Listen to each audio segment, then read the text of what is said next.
The first sensation was the chalk dust. It tickled his nose, a dry, acrid scent that carried the ghost of 1,000 half-remembered lessons. Valerius blinked, his vision swimming into focus on the whiteboard before him.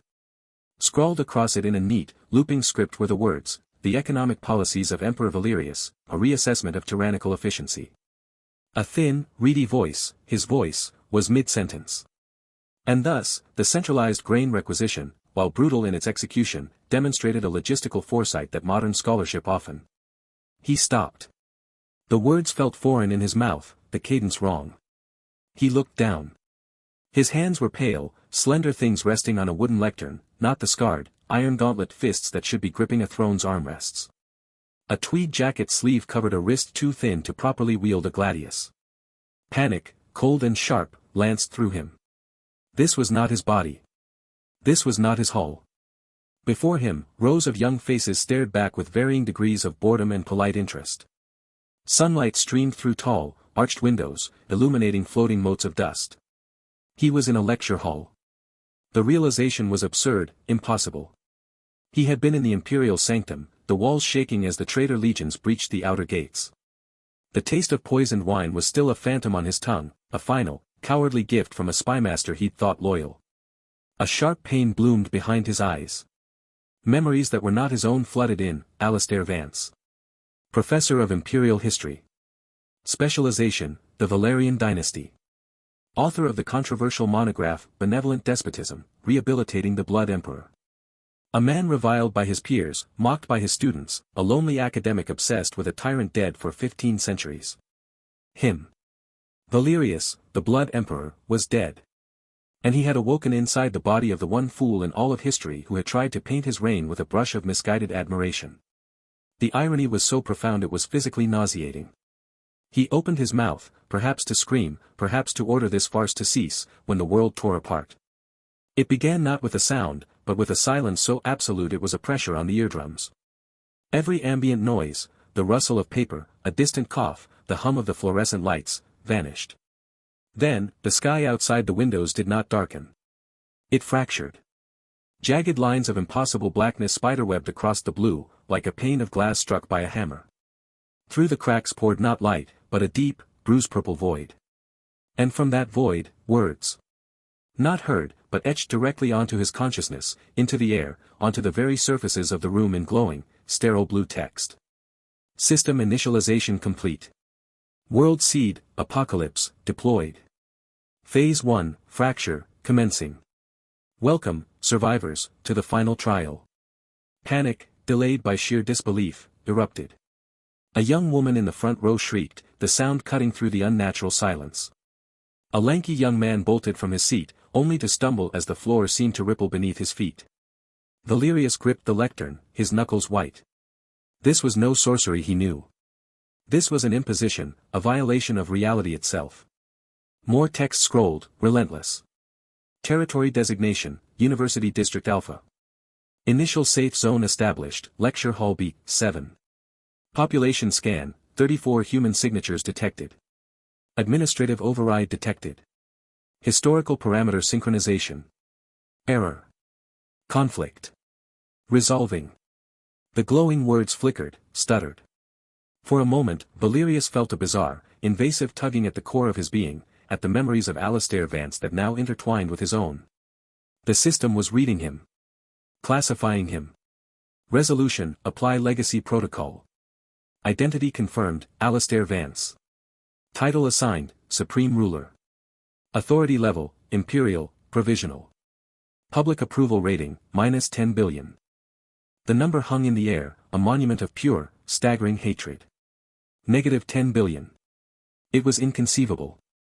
In his previous life, he had been feared, obeyed, even worshipped in some conquered provinces. Hated, yes, but such hate was the price of order. This was different. This was a cosmic condemnation, a debt of loathing so vast it had its own gravitational pull.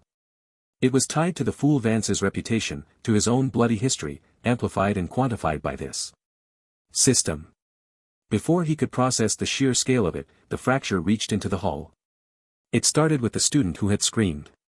Her shriek turned into a wet gurgle. Her body convulsed, bones audibly cracking and reknitting beneath her skin. Her jaw distended, teeth elongating into yellowed fangs. Patchy green scales erupted across her arms. Her eyes, wide with terror, clouded over with a mindless, hungry amber glow. In seconds, the young woman was gone, replaced by a hunched, snarling creature, a goblin, his mind supplied, from the fairy tales Vance had read as a child. All around the hall, the same horrific transformation took hold. A football player's bulk twisted into a hulking, gray-skinned brute with tusks. A quiet girl in the corner sprouted claws and a lashing, spiked tail. The air filled with the stench of ozone, burnt flesh, and wild animal musk.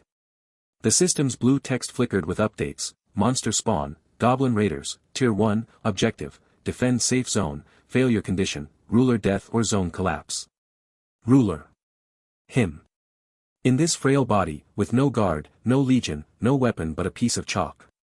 The transformed students, monsters now, turned their predatory gazes on the remaining, screaming humans. But their eyes, inevitably, slid to him. To the lectern. As if the title, Supreme Ruler, painted a target on his chest brighter than any banner.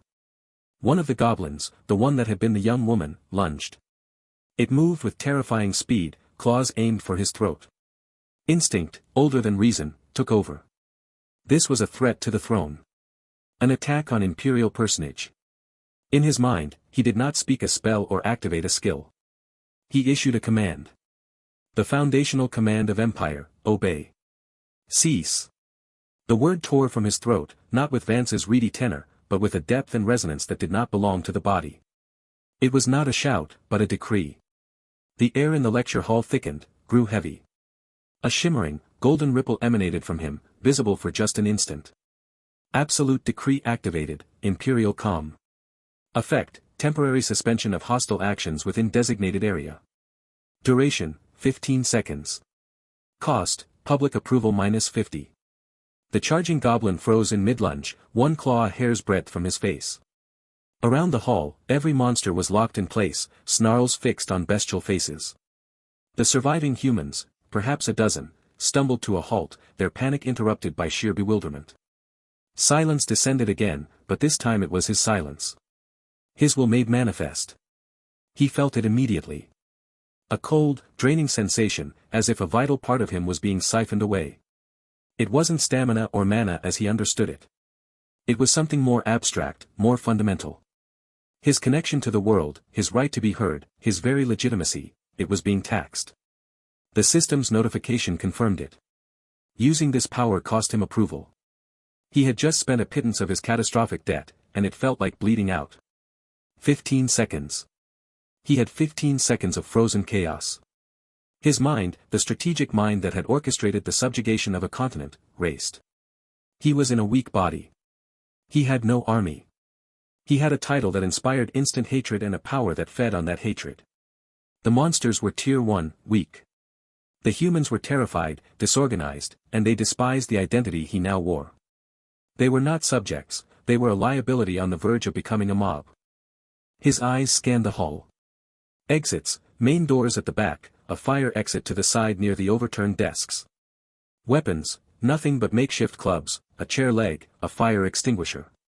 The goblin before him, frozen, drool hanging from its fangs. He could kill it now. Snap its neck. But that would solve only this one threat. The moment the decree ended, the rest would swarm. He needed order. He needed to turn this panicked herd into a perimeter. The decrees. Imperial calm, was one. The knowledge was just there, in his mind, as if it had always been part of his imperial prerogative. Kneel before the crown, to halt monsters. Imperial tax, to claim resources. Royal immunity, for defense. Tools of state, twisted into game mechanics. Their strength, he intuited with a chilling certainty, would not come from love or loyalty. It would draw from the vast, dark well of their hatred for him. The more they loathed his rule, the more absolute his commands would become. It was a devil's bargain. To save them, he must make them hate him more. To wield power, he must become the tyrant they already believed him to be. The 15 seconds were up. The golden shimmer vanished. The frozen tableau exploded back into motion. The goblin before him completed its lunge. Valerius was no warrior in this body, but centuries of instinct made him jerk sideways. The claws ripped through the tweed of his jacket sleeve, drawing shallow, stinging lines on his forearm. He stumbled back against the lectern. Around the hall, the other monsters shook off the lingering disorientation and renewed their attack. Screams filled the air again, mixed with bestial growls and the sickening sounds of impact. But for a crucial second, their attention was divided, confused by the unnatural stillness that had just held them. The goblin that had attacked him snarled, beady amber eyes fixed on him with singular malice. It crouched, preparing to spring again. It did not see the young man, a pale, spectacled student named Leo, who had been hiding behind an overturned desk, now gripping a heavy metal water bottle like a club. With a desperate cry, Leo swung. The bottle connected with the goblin's temple with a solid thunk. The creature staggered, dazed. Valerius did not hesitate. He grabbed the only weapon at hand, the heavy, old-fashioned chalkboard eraser from the lectern. As the goblin shook its head, he brought the wooden block down on its skull with all the strength in Vance's frail arm. It wasn't enough to crush bone, but it was enough. The creature collapsed, twitching, then dissolved into motes of purple light, leaving behind a small, glowing crystal and a few copper coins. Goblin defeated. Loot acquired, minor soul shard, 3 copper coins. Contribution to zone defense noted. He had no time to examine the loot. He looked up, his breath coming in short gasps. The brief respite his decree and Leo's intervention had caused was collapsing. 2 more goblins were advancing towards him, skirting the chaotic melee in the center of the hall where humans fought desperately with chairs and backpacks against the other monsters. His eyes flickered to the corner of his vision, where his status was displayed in that same sterile blue. His health was down a sliver. His stamina was low. And his public approval, it flickered. The number danced, recalculating. Public approval, minus 9,999,999,950. It had changed. It was exactly 50 points less negative than before. The cost of imperial calm. The proof was in the cold, hard math of the system. His power, his only cheat in this apocalyptic game, was a double-edged sword that cut his own throat with every use. To wield authority was to burn the very last vestiges of his right to wield it. He was ruling on borrowed hatred, and the interest was catastrophic. One of the advancing goblins, its maw stained with something dark, let out a chittering snarl directly at him. Its claws flexed. Valerius met its gaze, the chalk dust eraser still clutched in his hand, his borrowed heart hammering against his ribs. The Blood Emperor was dead. Professor Vance was a ghost. All that remained was a supreme ruler with negative 10 billion reasons to be torn apart, standing in a room of monsters and enemies, his first decree already spent, and the price of the next one glowing like a funeral pyre in the corner of his eye. The lecture hall's air still tasted of ozone and blood. Valerius stood over the twitching corpse of the last goblin, his borrowed hands, Alistair Vance's hands, trembling with adrenaline that felt foreign in this soft academic body. Around him, survivors huddled in clusters, their eyes darting between the shattered windows and the man they'd been taught to despise. "We need to move," Valerius said, his voice carrying the imperial cadence that had once commanded legions. It sounded strange coming from Professor Vance's throat, a dissonance that made several students flinch. A young woman with tear-streaked cheeks shook her head. "Why should we follow you? The system called you supreme ruler, but we all know who you are." Alistair Vance, the historian who spent his career justifying the bloodthirsty emperor's massacres. Murmurs of agreement rippled through the group. Valerius felt the weight of their stares, not the fearful reverence he'd known in his previous life, but something colder, more dangerous. Contempt. Leo, the spectacled student who'd helped him moments before, stepped forward cautiously. "The basement shelter," he said, his voice barely above a whisper. "University protocol says it's stocked for emergencies. It's our best chance." Valerius nodded, his mind already calculating. 23 survivors, mostly students, 2 faculty members who looked like they might faint at any moment. The system's notification still floated at the edge of his vision, a constant reminder of the minus 9,999,999,950 public approval that hung over him like a death sentence. Every eye that met his seemed to subtract another million from that impossible number. "Form 2 lines," he commanded. "Those with any combat experience, even sports training, at the front. The rest behind them. Move quickly but quietly." No one obeyed immediately. A tall student with athletic build crossed his arms. "Who died and made you emperor?" The irony wasn't lost on Valerius. He considered activating absolute decree, imperial calm, again, but the cost, another 50 points of approval burned away, gave him pause. His power was finite in the worst possible way, the more he used it, the more hated he became, and yet the stronger his decrees grew. A paradox that could either save or destroy him. Fine, he said instead, turning toward the lecture hall doors. Stay here and die. I'm going to the shelter. He began walking, his footsteps echoing in the sudden silence. After 3 steps, he heard the first shuffling of feet behind him. After 5, the entire group was following, though they kept a careful distance, as if his very presence might be contagious. The corridors of the Humanities building had transformed. Where once there had been polished linoleum and bulletin boards filled with academic announcements, now there were blood smears and broken glass. The system's influence manifested in subtle ways, flickering lights that pulsed with unnatural colors, walls that seemed to breathe when you looked at them from the corner of your eye. Keep moving, Valerius said as they passed a classroom where something moved in the shadows. He didn't look to see what it was. Halfway to the basement stairs, the whispers began. My thesis was on Valerian economic policy, a graduate student muttered to her companion. Vance's books were required reading. He argued that the emperor's mass executions were necessary for stability. He wrote that children of rebels deserved execution too, another voice added, louder this time. Said it prevented future uprisings. Valerius kept walking, but his mind churned. Alistair Vance's memories were there, buried beneath his own imperial consciousness, lecture notes, published papers, conference presentations all glorifying Valerius's reign. The historian had been a true believer, perhaps even more fanatical than the emperor himself had been. And now Valerius wore that fanaticism like a second skin, a historical infamy that made every survivor's distrust entirely justified. The basement door stood at the end of a narrow service corridor, marked with faded emergency signage. Valerius reached for the handle just as a voice cut through the tension. We should vote, said the athletic student from earlier. On whether we let him in with us. Valerius turned slowly. The shelter belongs to the university. I am faculty. You're a monster apologist, the student shot back. The system might call you ruler, but we don't have to accept it. Maybe we'd be better off without you.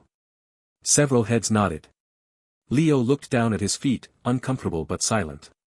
Valerius felt the old anger rising, the imperial fury that had once leveled cities. He crushed it down. This wasn't his empire, these weren't his subjects, and his power here worked in reverse. Every display of authority cost him what little standing he had. Open the door, he said instead, his voice flat. Or we all die in this hallway. For a long moment, no one moved. Then Leo stepped forward and turned the handle. The door swung inward on creaking hinges, revealing a concrete staircase descending into darkness. The university basement shelter was larger than Valerius had expected, a reinforced chamber perhaps 40 feet square, lined with emergency supplies, bottled water, canned food, first aid kits, and rows of cots that looked like they hadn't been used in decades. Faint emergency lighting cast everything in a sickly yellow glow. As survivors filed in, their tension didn't ease. They clustered in groups, keeping as much distance from Valerius as the space allowed. He could hear the fragments of their conversations. Saw him use some kind of power back there. System said he's in charge, but that doesn't mean. My grandfather lived under Valerius's rule. He said. Valerius moved to the far wall, where a bank of monitors showed security camera feeds, most of them static now, but a few still displayed flickering images of the campus above. The world outside was changing, mutating. He could see shapes moving in the quad that weren't human. We need to barricade the door, he said, turning back to the room. No one moved. Now, he added, letting a sliver of command enter his voice. Reluctantly, 2 students began dragging a heavy storage cabinet toward the entrance. Their movements were slow, resentful. Valerius watched them, calculating. In his previous life, disobedience would have meant immediate execution. Here, it meant survival might be impossible. He was about to speak again when a sound cut through the shelter's uneasy quiet, a wet, tearing noise from the supply closet at the back of the room. Everyone froze. The closet door swung open slowly, revealing a figure that had once been human. The janitor, or what remained of him, stood swaying in the doorway. His university-issue coveralls were stained dark with blood that wasn't entirely his own. One arm ended in a jagged bone protrusion that gleamed in the emergency lights. His eyes had melted into pools of black liquid that dripped down his cheeks. Tier 2 corrupted custodian, appeared in Valerius's vision, along with health bars and threat indicators that felt both alien and instinctively understandable. The monster let out a gurgling shriek and lunged. Panic erupted. Survivors scrambled backward, knocking over supplies, screaming. The athletic student who'd challenged Valerius earlier fumbled for a fire extinguisher, his hands shaking too badly to release the pin. Valerius didn't hesitate. The imperial mind that had commanded battles across continents assessed the situation in an instant, the monster's trajectory, the clustered survivors, the confined space. There was no time for weapons, no time for strategy. Only power. He raised a hand, not Alistair Vance's soft academic hand but the gesture of an emperor pronouncing judgment.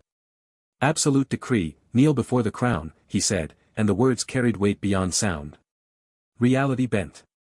The corrupted custodian froze mid-lunge, one clawed foot hovering inches above the concrete floor. Black liquid dripped from its eyes in suspended animation. The air around it shimmered with golden light, the visual manifestation of Valerius's decree, a temporary rewriting of game physics that forced even monsters to acknowledge imperial authority. A notification flashed, public approval -100. Valerius's approval dropped to -9,999,999,850. The cost was higher than, imperial calm, had been, stronger effect, greater hatred incurred. He could feel the survivors' eyes on him, their fear now mixed with something darker. Awe, yes, but the terrible kind. The kind that made people burn witches. 10 seconds. Valerius barked, his voice cutting through the stunned silence. Strike now. For a heartbeat, no one moved. Then Leo grabbed a metal pipe from a broken shelving unit and swung. It connected with the monster's head with a wet crunch. The athletic student finally got the fire extinguisher working, spraying chemical foam into the creature's face. Others joined, a professor with a chair leg, a student with a heavy textbook, a young woman with nothing but her fists. They attacked not with coordination but with frantic, desperate violence, beating the frozen monster until it collapsed into a twitching heap. The decree ended. Time resumed its normal flow. The corrupted custodian lay still, its health bar depleted. Loot notifications appeared for those who'd struck the killing blows, minor experience points, a few coins, a rusted maintenance key. No one celebrated. They backed away from the corpse, their weapons dropping from trembling hands, and all eyes turned to Valerius. What was that? The athletic student demanded, his voice shaking.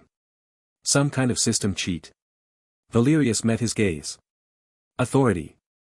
You froze it. Like you froze the goblins upstairs. Yes. How? Valerius considered lying. Considered claiming it was a system-granted ability, something any ruler might possess.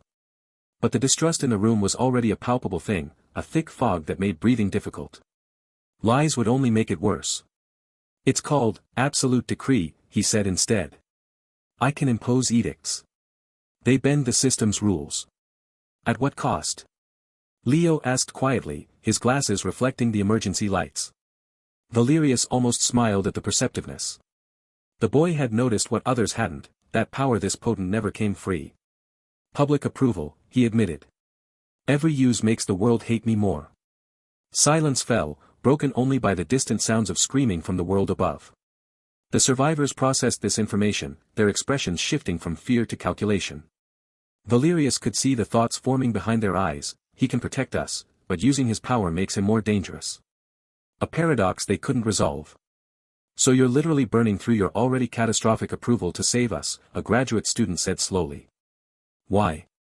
Because I am your ruler, Valerius said, and for the first time, he almost believed it. And rulers protect their subjects. No one looked convinced. As the survivors began tending to minor injuries and organizing supplies, Valerius retreated to a corner near the security monitors. His body ached with exhaustion. Alistair Vance had not been a physically vigorous man, but his mind raced. The shelter was secure for now, but the distrust was a wound that would fester. He needed loyalty, or at least compliance, and he had nothing to offer but protection that came at the price of deeper hatred. He watched them move through the shelter. The athletic student, he needed a name, Valerius realized. In his empire, he would have known every officer, every administrator. Here, he knew only faces and hostility. His name's Derek, Leo said quietly, appearing at his side. Derek Miller. Captain of the lacrosse team. Valerius glanced at the student. You read minds now. You were staring. And you have that look, like you're categorizing us. Leo adjusted his glasses. I took Professor Vance's seminar on imperial bureaucracy last semester. You wrote that Valerius maintained detailed dossiers on all his provincial governors. Knowledge is control, Valerius said, quoting his own historical writing without thinking. Leo flinched slightly. Right. For several minutes, they watched the monitors together. Most screens showed only static, but one displayed the humanities building's main entrance.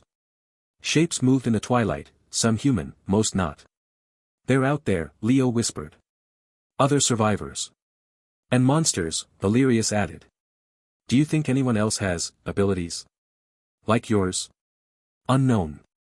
The system is new to all of us. But even as he said it, Valerius doubted it was true.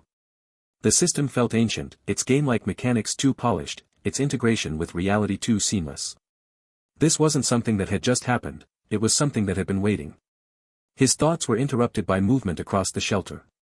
Derek had pulled out a smartphone, miraculously still functional, and was typing rapidly, his body angled away from the group. His expression was focused, intense. Valerius felt a cold certainty settle in his stomach.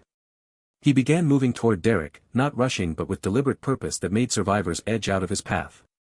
Derek looked up as Valerius approached, quickly sliding the phone into his pocket. What? Who were you contacting? Valerius asked, his voice dangerously calm. None of your business. Everything in this shelter is my business. I am your ruler. Derek stood, squaring his shoulders. He was taller than Valerius, younger, stronger. You're a historian who got lucky with a system glitch. My brother's in the ROTC house across campus. They've got real soldiers there, real weapons. Not parlor tricks that cost you popularity points. You told them about me. I told them we have a dangerous asset that needs to be contained, Derek said, his voice rising. Someone who glorified tyranny now has actual power. You think we should just accept that? Murmurs of agreement came from around the shelter. Valerius counted them, maybe a third of the survivors, maybe more. The rest watched, waiting. Before he could respond, a notification flashed across his vision, bright and urgent. Faction leader Marcus declares you a target. Bounty quest activated, eliminate the false ruler. Reward, 5,000 experience points, rare equipment, faction reputation. Warning, your location has been marked on regional maps. Valerius stared at the text, the glowing letters superimposed over Derek's smug expression. The athletic student hadn't just contacted his brother, he'd contacted a faction. A rival group with a leader. Marcus. The name meant nothing to Valerius, but the implications were clear. He was no longer just fighting monsters and distrustful survivors. He was fighting other humans who saw him as a target. A bounty. Derek must have seen something in Valerius's expression, because his smirk widened. Problem, Your Majesty. Valerius didn't answer. He turned away, walking back to his corner by the monitors. The survivors watched him go, their whispers starting up again, louder this time. He could hear the words bounty and target and Marcus mixed with the old accusations about the bloodthirsty emperor. He sat on an empty cot, the thin mattress doing little to cushion the hard frame beneath. On the security monitor, he could see figures moving toward the humanities building, human figures, armed, organized. Not a panicked mob but a hunting party. Leo approached cautiously. What happened? We have new guests coming, Valerius said quietly. And they're not bringing gifts. He looked at his hands, Alistair Vance's hands, soft from years of holding pens instead of swords. Then he looked at the notification still glowing in his vision, the bounty that would draw every ambitious survivor in the region to his location. The shelter was no longer a refuge. It was a trap. And he was the bait. Outside, in the gathering dark, something howled. It didn't sound like any animal Valerius had ever heard. It sounded like the system itself, laughing. The stale air of the university basement shelter hung thick with the scent of sweat, fear, and dwindling hope. 3 days had passed since the system apocalypse fractured the world, and the makeshift refuge was running on fumes. Crates that once held emergency rations now stood empty, their cardboard sides collapsed inward like defeated soldiers. A single water dispenser gurgled its last drops into paper cups held by trembling hands. Valerius stood at the edge of the central gathering area, his back against a concrete pillar streaked with ancient water stains. His body, Alistair Vance's body, ached with a fatigue that went deeper than muscle. The professor's frame was soft where Valerius remembered iron, weak where he recalled strength. But the mind within was unchanged, an emperor's mind, calculating survival in a collapsing world. "We need volunteers for a scavenging run," Valerius announced, his voice cutting through the low murmur of conversations. The biology building's storage rooms might still have preserved specimens, canned goods from the faculty lounge. "We need food before the next monster wave." Silence fell, heavy and deliberate. Then laughter, bitter, mocking laughter that started from Derek Miller's corner and spread like infection. The lacrosse captain leaned against a stack of textbooks, his athletic build tense with barely contained hostility. "You want us to go out there?" "For you." "For all of us," Valerius corrected, his gaze sweeping the room. About 40 survivors remained, a ragged collection of students and staff. Their faces were pale in the flickering emergency lights, eyes hollow from sleepless nights and rationed meals. Leo sat nearby, polishing his glasses with the edge of his shirt, his spectacled eyes avoiding direct contact.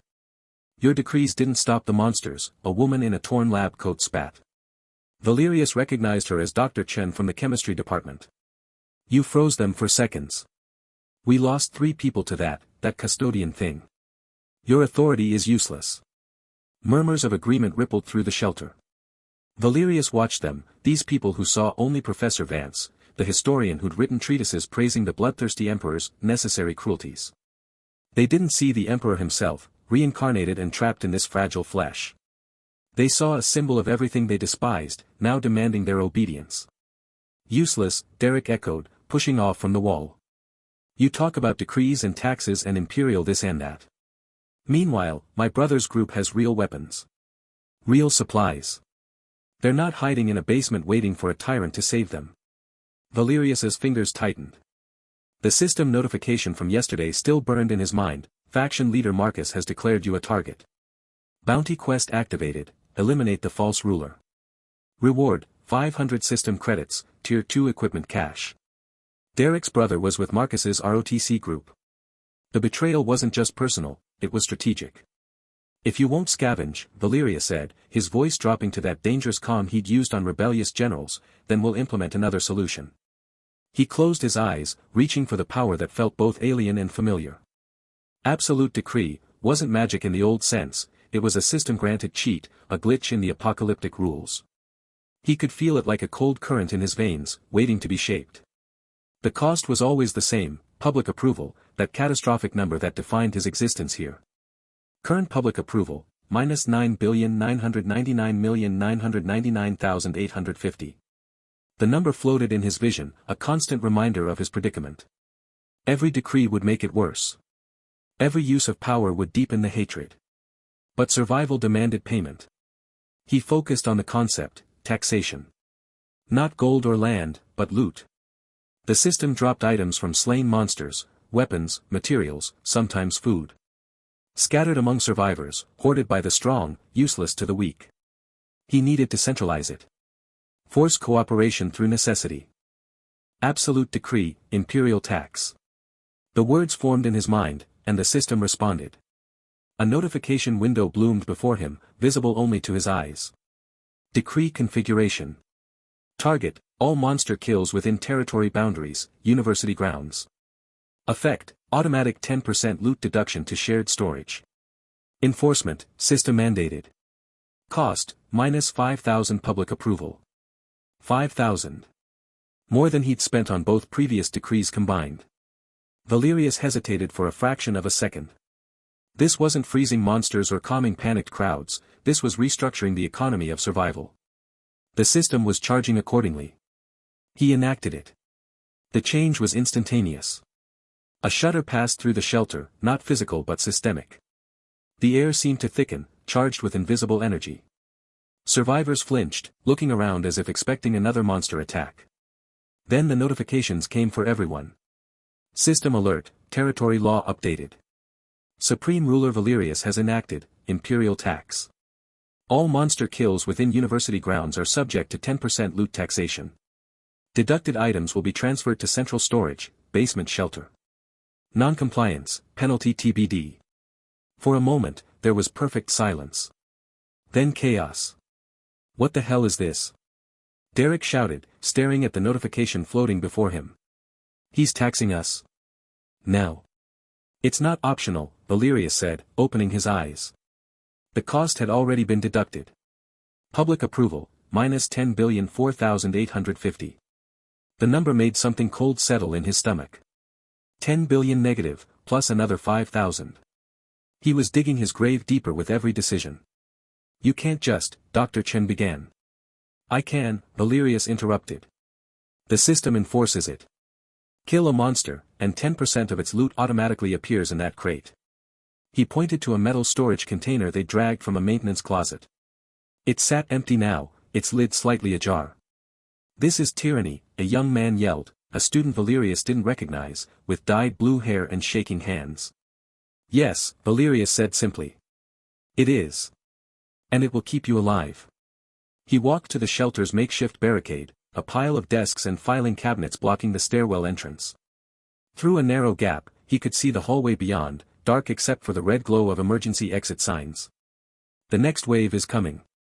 You can spend your energy fighting me, or you can use the shared resources to fortify this place. Your choice. For hours, the shelter simmered with resentment. But necessity, as Valerius knew from centuries of rule, was the ultimate motivator. When a pair of Tier 1 goblin raiders stumbled into the hallway just before dusk, two survivors with makeshift spears, a theater major named Sarah and a physics graduate student, killed them after a brief, brutal struggle. As the monsters dissolved into system particles, their loot appeared, 2 crude iron daggers, 3 strips of jerky-like meat and a small healing potion. And as promised, 10% vanished from the pile, one of the daggers, reappearing in the metal storage crate with a soft chime. The survivors stared. The system had enforced it perfectly, seamlessly. There was no way to cheat, no way to hide loot. The tax was absolute. Slowly, grudgingly, they began to use the system. Another group killed a mutated rat that had slipped through the vents. Its loot, a roll of bandages and some copper coins, yielded the bandages to the tax crate. By nightfall, the crate contained 1 iron dagger, 1 roll of bandages, and a single protein bar from a third kill. It wasn't much. But it was centralized. Accessible. Valerius watched as Leo, without being asked, organized the items into categories, creating a simple ledger on a whiteboard. The spectacled student worked quietly, efficiently, avoiding eye contact with the others. Derek watched from the shadows, his expression unreadable. Valerius saw him whispering with 2 other athletic-looking students, members of his lacrosse team, probably. Their body language was tense, conspiratorial. As midnight approached, Valerius retreated to a corner where he could observe without being directly in the light. His body ached for proper rest, but sleep was a luxury he couldn't afford. Not with enemies inside and outside the shelter. That was when he heard the whispers. They came from behind a stack of boxes near the water dispenser, low, urgent voices. Valerius stilled, his emperor's instincts honed by countless court intrigues. He leaned slightly, letting the shadows hide him. Taxing us like the tyrant he is, a female voice said. Valerius recognized it, Sarah, the theater major who'd killed the goblin earlier. Did you see how much loot we lost? That dagger could have been mine. It's not about the loot, a male voice responded. Younger, nervous. It's about control. He's testing how much we'll take. First taxes, then what? Forced labor. Executions. My brother says Marcus's group has real leadership, Derek's voice joined in, low and dangerous. They're gathering weapons. Planning to take back the campus. They know Vance is here. They know he's weak. We should join them, Sarah whispered. Before the next wave. If we overthrow him now, maybe the system will recognize someone else as leader. Someone who doesn't have, negative whatever billions. His decrees still work, the younger voice pointed out. That tax thing, the system enforced it. What if he has something worse? Then we make sure he doesn't get to use it, Derek said. There was the sound of something metallic being handled, a pipe, maybe, or a piece of broken furniture turned weapon. Tomorrow. When the next scavenging group goes out. We create a distraction, take him down fast. Clean. Valerius didn't move. His breathing remained steady, controlled. Inside, cold fury mixed with grim satisfaction. Of course they would plot. Of course they would see his measures as oppression rather than survival.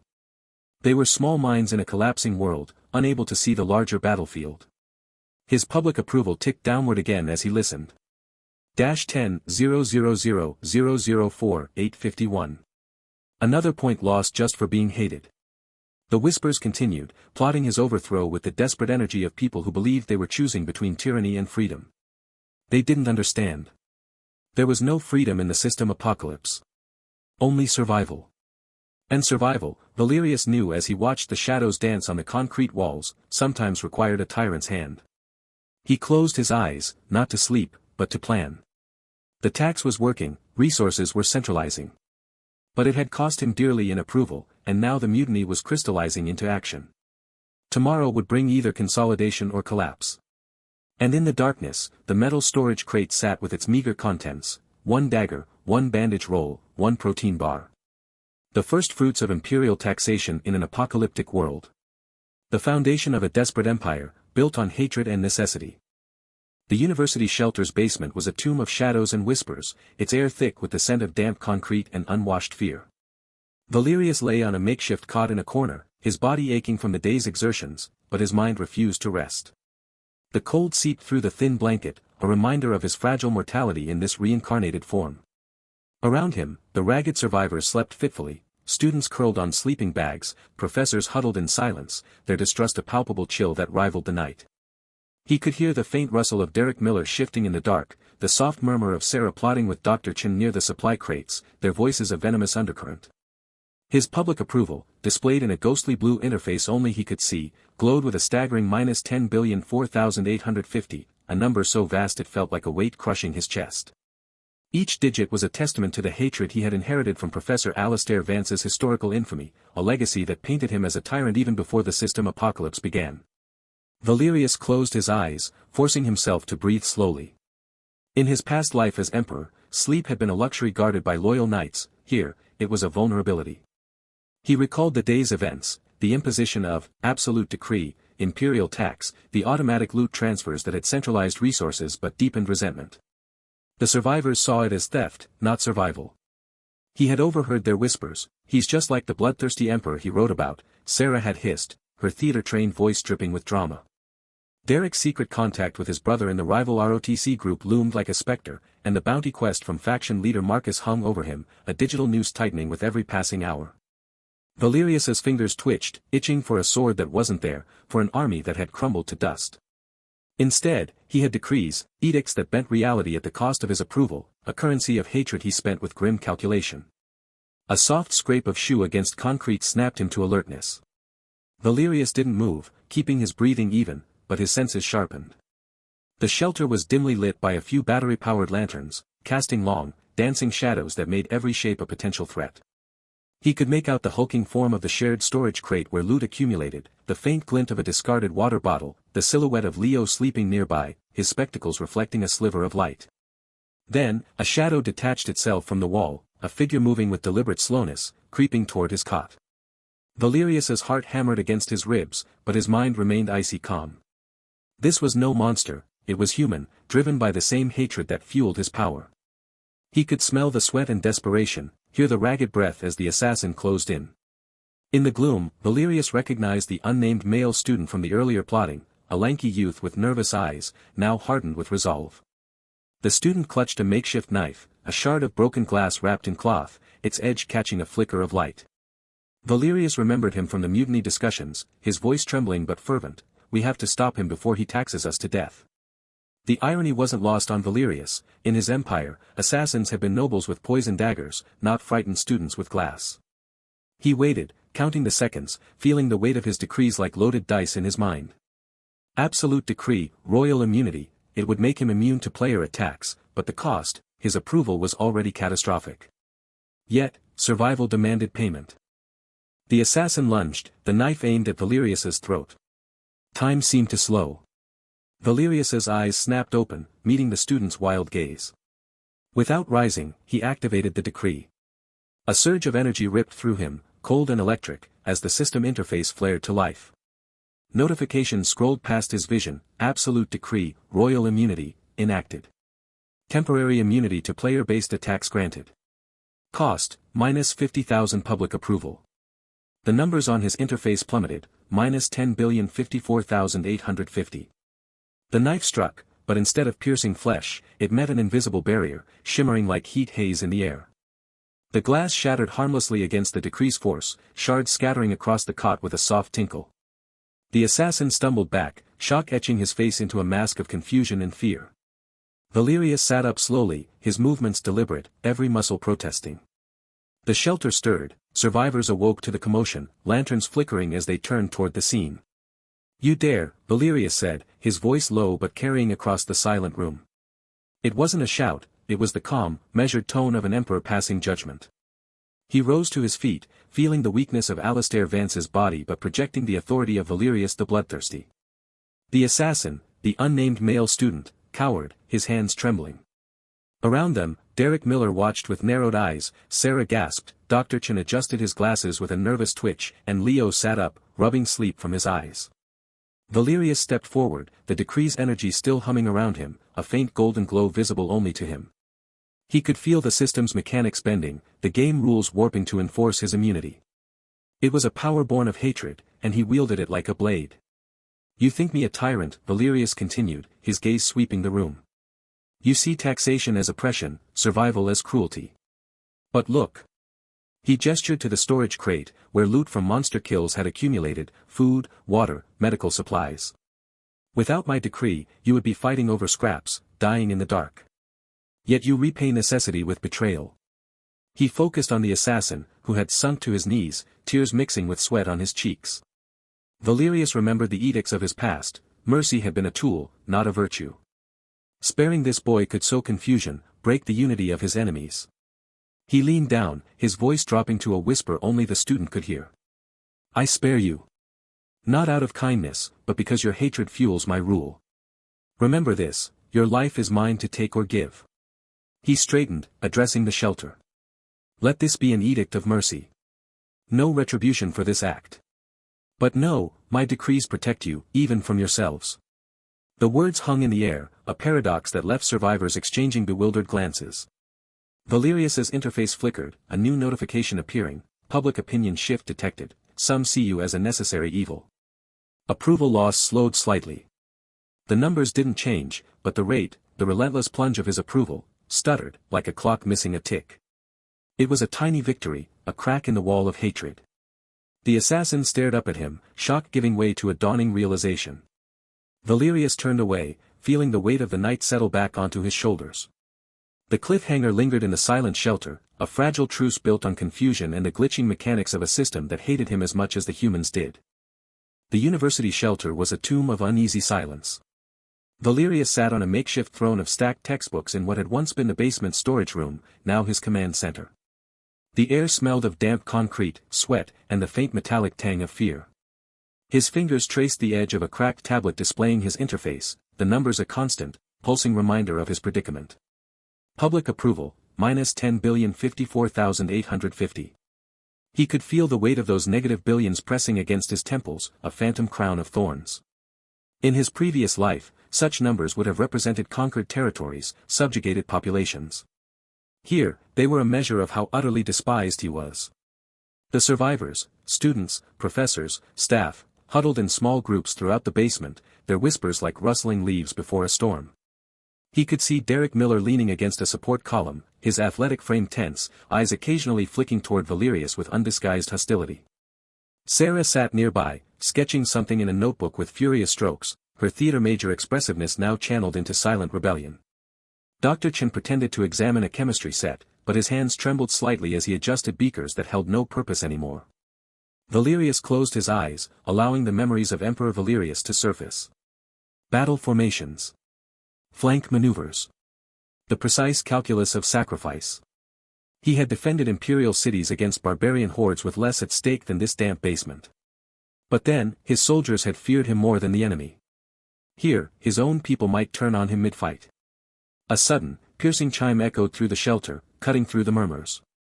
Every survivor flinched as glowing blue text materialized in the air before them, the system's notification burning with urgent light. Alert, monster horde detected. Location, university perimeter. Composition, 32 goblin scouts, 18 corrupted wolves. Estimated arrival, 8 minutes. Recommendation, evacuate or prepare defenses. The silence shattered into chaos. Panicked shouts erupted. Someone dropped a water bottle, the plastic crack echoing. A young woman, Valerius recognized her as a biology student from earlier scavenging runs, began hyperventilating, her hands pressed to her mouth. Derek Miller straightened, his face pale but set. They're coming through the main entrance. The barricades won't hold against that many. Valerius rose slowly, the movement deliberate. His bones ached with the exhaustion of this new body, but his mind was crystalline, sharp. He could see the survivors looking at him, their faces a mosaic of terror, hatred, and desperate hope. They needed a leader. They just didn't want it to be him. Silence, he said, his voice not loud but carrying the weight of command. It cut through the noise. Dozens of eyes fixed on him, wide with fear. You have two choices. Die cowering in this hole, or fight. Fight with you. Sarah spat, standing up. You're the reason we're targets. That bounty quest, Marcus wants your head, and he's bringing monsters to our doorstep. Valerius ignored her, focusing on his interface. The decrees glowed in his mental vision: imperial calm, kneel before the crown, imperial tax, royal immunity. None were enough for this. He needed soldiers. Conscripts. The thought was bitter. In his empire, conscription had been an honor. Here, it would be another tyranny. He selected a new option, one that had appeared grayed out until now, unlocked by the sheer depth of his negative approval. Absolute decree, conscription.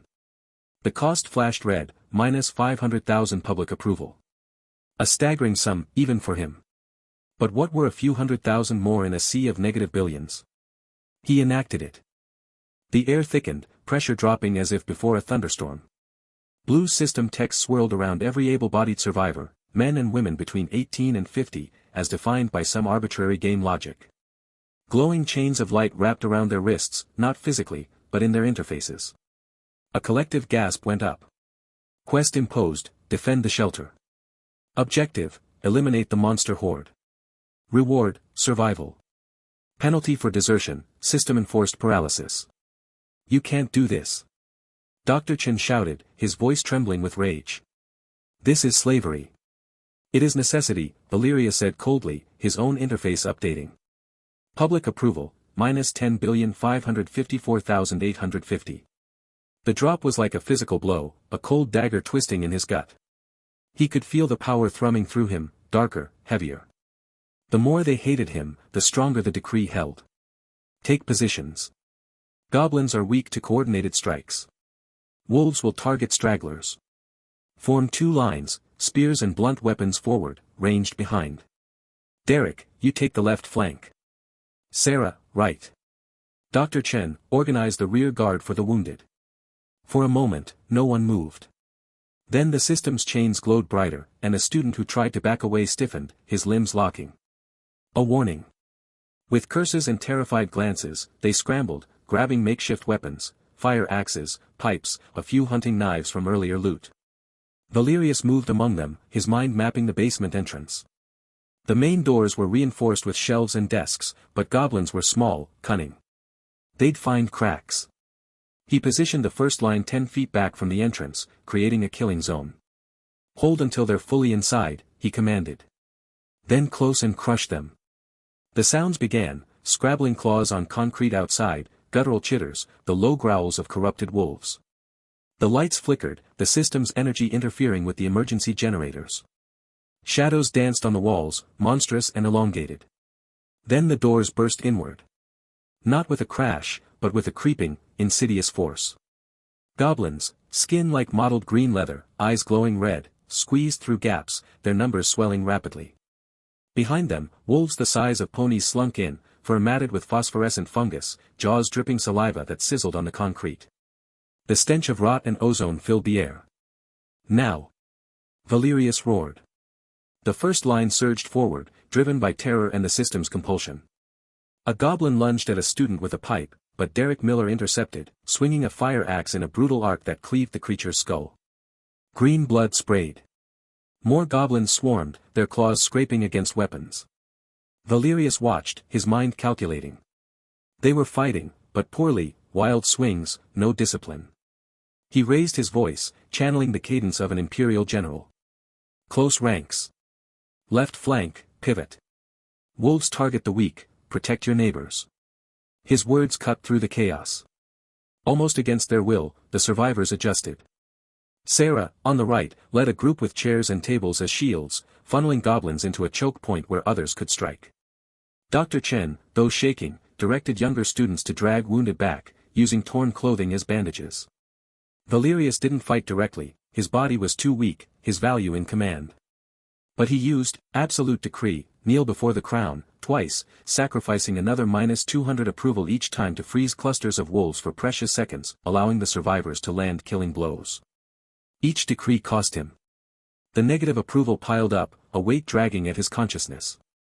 -10,555,250. -10,555,450. He could feel the power growing, the conscription decree held firm, no one could desert, but it was a dark, corrosive energy. His vision blurred at the edges, the numbers swimming.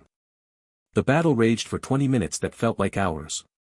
The basement floor grew slick with blood, green, black, and human red. Sounds blurred into a cacophony of screams, snarls, and the crunch of bone. Valerius directed, adapted, ordered retreats and counterpushes. He saw a wolf pin a student, Leo, the spectacled boy who'd helped him once, and shouted, "Focus fire. Left side, now." 3 survivors lunged, driving pipes into the beast's flank until it collapsed. Slowly, brutally, they gained ground. The goblins thinned, their numbers dwindling under the relentless, forced coordination. The wolves, smarter, tried to flee, but the conscription decree extended to the shelter's boundaries, they were trapped. The last wolf, a massive alpha with glowing yellow eyes, made a final charge at Valerius. He didn't flinch. All ranged, now, he commanded. A hail of thrown knives, rocks, and a single crossbow bolt from looted supplies struck the beast mid-leap. It crashed at his feet, twitching, then still. Silence descended, broken only by heavy breathing, sobs, and the drip of fluids. The survivors stood amidst the carnage, their clothes torn, faces splattered with gore. They stared at the corpses, then at Valerius. No gratitude in their eyes, only exhaustion, trauma, and renewed hatred. He had forced them to fight, and they had survived, but they despised him for it. Valerius took a step forward, intending to speak, to order cleanup, to assess losses. But his legs buckled. The exhaustion he'd held at bay crashed over him, not just physical, but spiritual. The weight of the decrees, the colossal negative approval, it all compressed into a single, suffocating moment. He collapsed to his knees, hands braced on the cold, blood-slicked concrete. His interface flickered before his eyes, the numbers stark and final. Public approval, -10,000,755,850. Monster horde defeated. Shelter secure, ***. Casualties, 3 survivors dead, 11 wounded. Decree, conscription, dissolved. Warning, approval level critical. Next decree usage may trigger system feedback loop, lethal consequences possible, ***. He looked up, his vision swimming. The survivors were staring at him, their expressions unreadable in the dim light. The shelter was secure. The first wave was broken. But as darkness crept at the edges of his sight, Valerius knew the true cost. He had traded another piece of his soul for this victory, and the price was written in the billions of hatred that now threatened to consume him from within. The university shelter stank of blood, sweat, and dwindling hope. Valerius stood before the shared storage crate, his fingers tracing the rough wooden edges where the system's automatic loot transfers materialized. The crate was half empty now, despite the recent monster horde. A few tins of preserved food, some scavenged medical supplies, and a pitiful collection of monster cores glowed faintly in the dim light. He could hear the whispers behind him, the ragged breathing of survivors who watched him with eyes that held no loyalty, only calculation. Leo approached cautiously, adjusting his spectacles. "The food won't last 3 days, Your Majesty," he said, using the title with a tone that hovered between mockery and necessity. Even with the tax decree, people are hoarding what they kill outside the territory boundaries. Derek's group has been slipping past the perimeter at night. Valerius didn't turn. He watched the numbers on his interface flicker, public approval, -10,755,850. The digits seemed to pulse with a malevolent energy, a constant reminder that every breath he took was paid for in hatred. But he'd learned the cruel calculus of this new world: the deeper that number sank, the more reality bent to his will. His decrees grew stronger even as his name became a curse. "The town," Valerius said, his voice cutting through the murmurs. "Rivertown. Abandoned since the first wave. It's 2 miles northeast. Storage facilities, residential basements, possibly medical supplies." A ripple of unease moved through the gathered survivors. Sarah stepped forward, her theater-trained voice projecting scorn. "You want us to march into another death trap? For what? So you can tax more monster kills while we bleed?" Dr. Chen adjusted his lab coat, stained with dried blood from the recent battle. "The system alerts show increased activity in that direction. It's not abandoned, it's infested." Valerius turned slowly, his gaze sweeping over them. He saw Derek Miller leaning against a broken desk, arms crossed, a smirk playing on his lips. The unnamed male student who tried to assassinate him stood in the shadows, eyes downcast but shoulders tense. These were not subjects, they were prisoners of circumstance, bound only by the system's compulsion and their own desperation. "We expand or we starve," Valerius said, the words flat and final. "The university territory is too small. Monster spawns are thinning as we clear them, and the tax decree only works within my claimed borders. Rivertown has resources. We take it." He didn't wait for their agreement. He walked to the shelter's main entrance, where the broken doors had been reinforced with scavenged furniture. Beyond, the post-apocalyptic world stretched under a sickly gray sky. The air carried the scent of ozone and decay. In the distance, the silhouette of Rivertown's buildings stood against the horizon, some still intact, others collapsed into rubble. 20 survivors followed him, compelled not by loyalty but by the grim understanding that staying meant certain starvation. They moved in a ragged column, weapons clutched in trembling hands. Valerius led from the front, his own body aching from the previous battle's exhaustion. Every step felt heavier than the last, as if the weight of his negative approval was a physical chain dragging at his bones. As they approached the town outskirts, the first signs of life appeared, not human. A pack of corrupted wolves, their fur matted with glowing purple cysts, prowled through an overturned grocery store. Further down the street, goblin scouts scrambled over wrecked cars, their chittering cries echoing off broken concrete. Valerius raised a hand, and the column halted. His interface flashed a notification: territory border detected, Rivertown, current claim, none. He could feel the system's presence here, a cold, impersonal force that watched and recorded. But he'd learned to listen for the gaps in its logic, the places where extreme negative values created anomalies. He closed his eyes, reaching for the power that lived in the space between hatred and authority. Absolute decree, annexation. The words formed in his mind, not as a request but as an imperial command. He felt the approval counter shudder, then plunge, -2 million.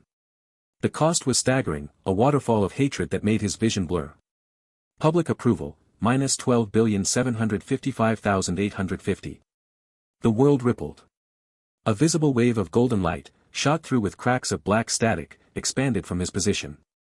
It washed over the streets, the buildings, the monsters. Where it passed, the system notifications flickered and changed. Territory updated, Rivertown, claim, Supreme Ruler Valerius. The border now included the entire town, stretching the university territory into a misshapen, bloated domain. But the decree did more than claim land. As the light settled, every monster kill within the new borders now automatically transferred 10% of loot to the university storage crate, the imperial tax decree now applied here too. Valerius could feel the system straining at the edges, glitching slightly as it processed the massive negative approval expenditure.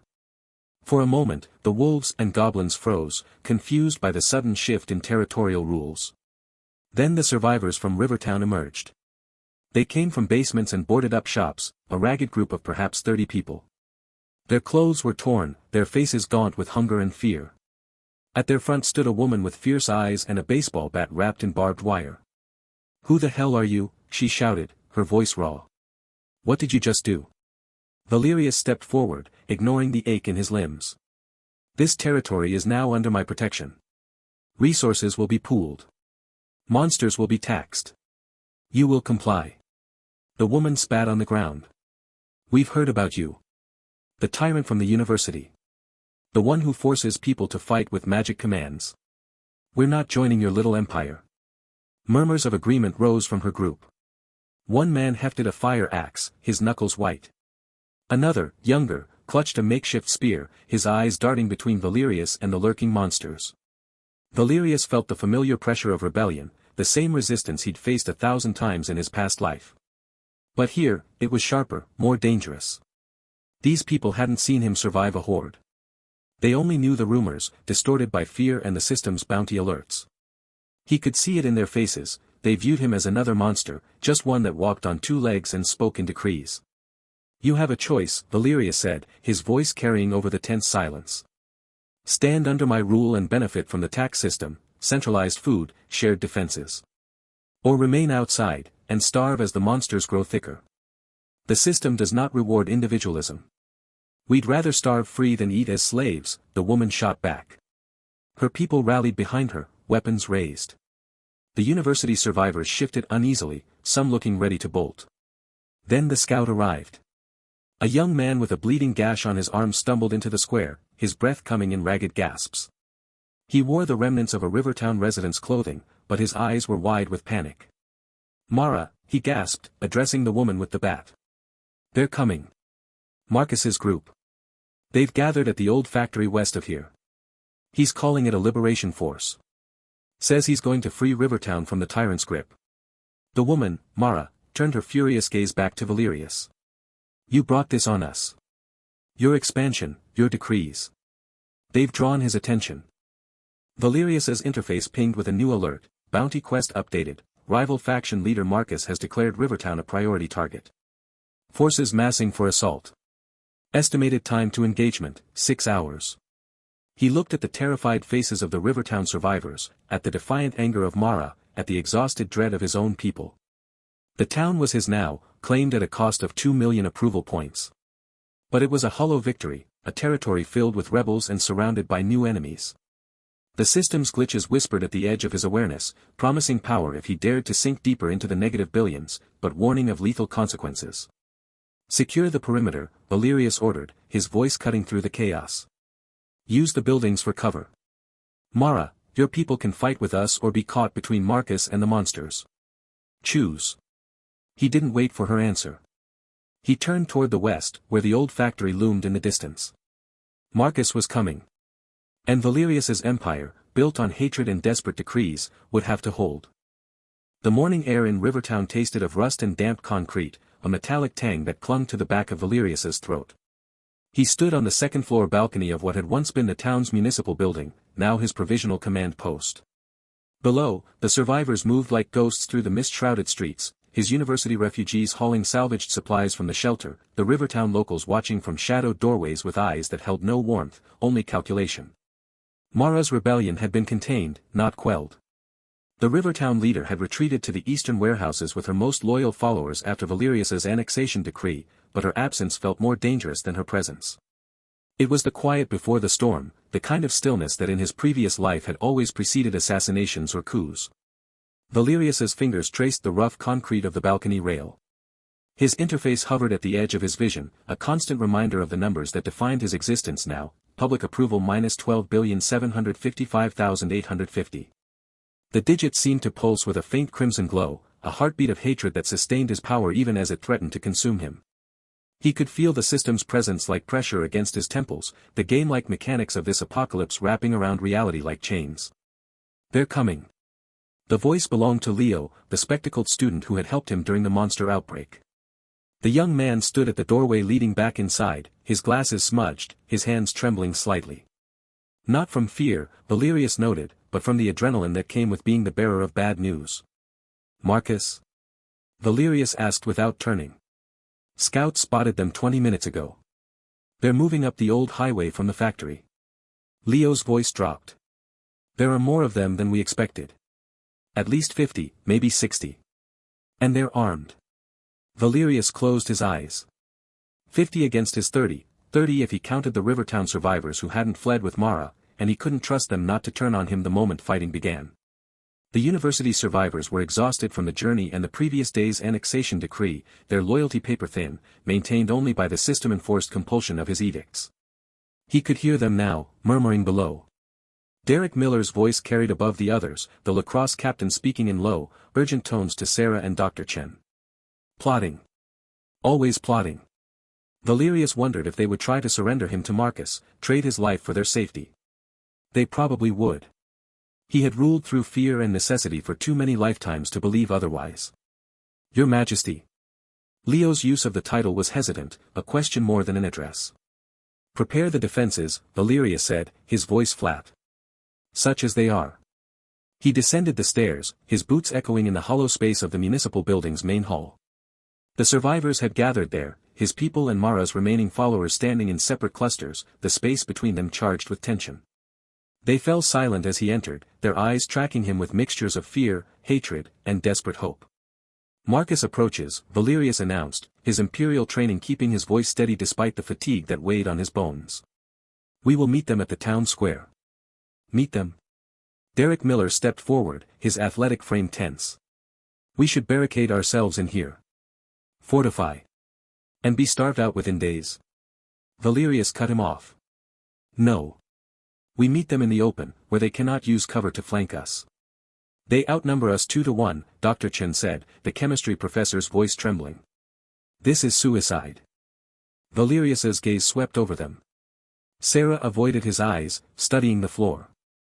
The unnamed male student who had tried to assassinate him weeks ago stood at the back, his expression unreadable. The Rivertown survivors, a dozen men and women who had chosen to stay rather than follow Mara, watched with the wary calculation of people assessing which side would let them live longest. Then it is fortunate, Valerius said softly, that I do not intend to fight a battle. He turned and walked out into the morning light, leaving them to follow or not. Behind him, he heard the shuffle of footsteps, some hesitant, some resigned. They followed because they had nowhere else to go, because the system had marked him as their ruler, because in this broken world, even a tyrant was better than the monsters that waited beyond the town's borders. The town square was a cracked expanse of asphalt surrounded by abandoned storefronts, their windows boarded up or shattered. Valerius positioned his people along the northern edge, where the remains of a farmer's market provided some cover with its overturned stalls and broken tables. He stood ahead of them, alone, his back straight, his hands clasped behind him in the posture he had used 1,000 times before when receiving ambassadors or rebellious generals. He didn't have to wait long. Marcus's forces emerged from the southern approach like shadows given form.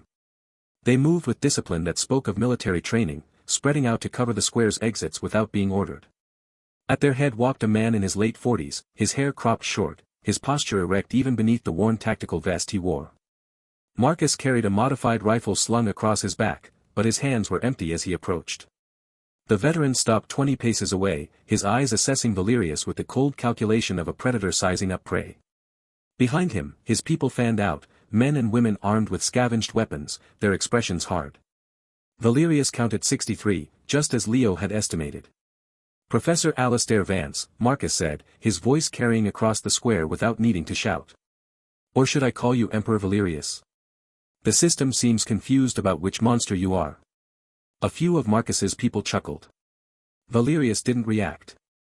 You've come a long way from your factory, Valerius observed. I assume you have demands. Surrender, Marcus said flatly. You and your followers lay down your weapons, submit to judgment for your crimes against humanity, and I'll consider letting the civilians under your rule live. Crimes against humanity, Valerius repeated, tasting the phrase. Which crimes would those be? Surviving? Defending territory? Imposing order when chaos would have consumed everyone? Annexing Rivertown by force, Marcus snapped. Conscripting civilians into your personal army. Imposing taxes on people struggling to survive. The system calls you supreme ruler, but we've seen your public approval numbers. No one follows you willingly. Valerius felt the truth of those words like a physical blow. He kept his expression neutral. And you propose to replace my rule with what? Your own. Another tyrant, just with better publicity. I propose justice, Marcus said, his hand moving to rest on the pistol at his hip. The kind that doesn't involve bending reality to your will because you've managed to make yourself the most hated man in history. Silence stretched between them. In the periphery of his vision, Valerius saw his survivors shifting nervously. Derek Miller had his hand on a makeshift spear. Sarah was whispering to Dr. Chen. The Rivertown survivors looked ready to bolt at the first sign of violence. 60 against 30. Even with his decrees, a direct fight would be a slaughter.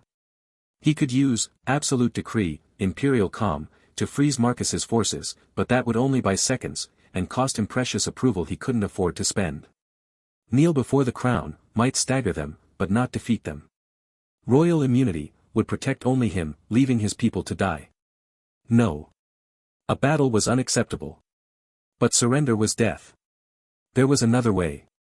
Valerius's mind raced through the possibilities. The system responded to intent, to the conceptual weight of commands framed as imperial edicts. He had forced monsters to kneel, conscripted civilians, annexed territory. What else could he command? An idea formed, cold and sharp as a blade.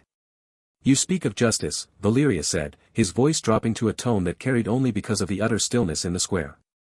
But justice requires a trial. A contest of merits. You claim my rule is illegitimate because it is imposed. Very well. Let us settle this as rulers have for millennia. Marcus's eyes narrowed. What are you proposing? A duel. Valerius let the word hang in the air. You and I, single combat. No armies, no followers. Let the system bear witness and enforce the terms. Laughter rippled through Marcus's ranks. The veteran didn't join in. He studied Valerius, his gaze calculating. You're not a fighter. You're a historian who wrote books glorifying a dead tyrant. And you are a soldier who survived the apocalypse, Valerius acknowledged. But this is not about physical prowess alone. It is about the right to rule. The legitimacy of authority. Let us settle it with a duel of crowns. He framed the words carefully, imbuing them with the weight of imperial decree. In his mind, he visualized the command, a formal challenge, bound by system mechanics, a contest that would decide territorial control without bloodshed beyond the two participants. The system responded instantly. Absolute decree, duel of crowns, activated. Cost, -1,500,000 public approval. New total, -13,500,755,850. Warning, approval levels approaching critical thresholds. Further decrees may incur lethal backlash. Valerius ignored the warning. Around him, the air shimmered with golden light that resolved into arcane symbols circling the square. A system notification appeared visible to everyone present, glowing in the air between the two factions. Duel of Crowns initiated. Participants, Valerius, Supreme Ruler, versus Marcus, Faction Leader. Terms, single combat to yield or incapacitation. No lethal force permitted by system enforcement. Winner claims temporary sovereignty over both territories for 48 hours. Loser withdraws all forces beyond designated borders. All other combatants are immobilized for the duration. Marcus stared at the notification, his expression shifting from confusion to dawning understanding. You bastard. You've rigged the game. I have imposed rules, Valerius corrected, stepping forward. As is my right. Do you accept, or does your courage require an army at your back? The challenge hung between them, deliberate and public. Marcus's people watched him, their expressions uncertain. To refuse would undermine his authority, make him look weak. To accept meant fighting on Valerius's terms. After a long moment, Marcus unbuckled his pistol belt and let it fall to the asphalt. Fine. But don't expect mercy when I break your arm.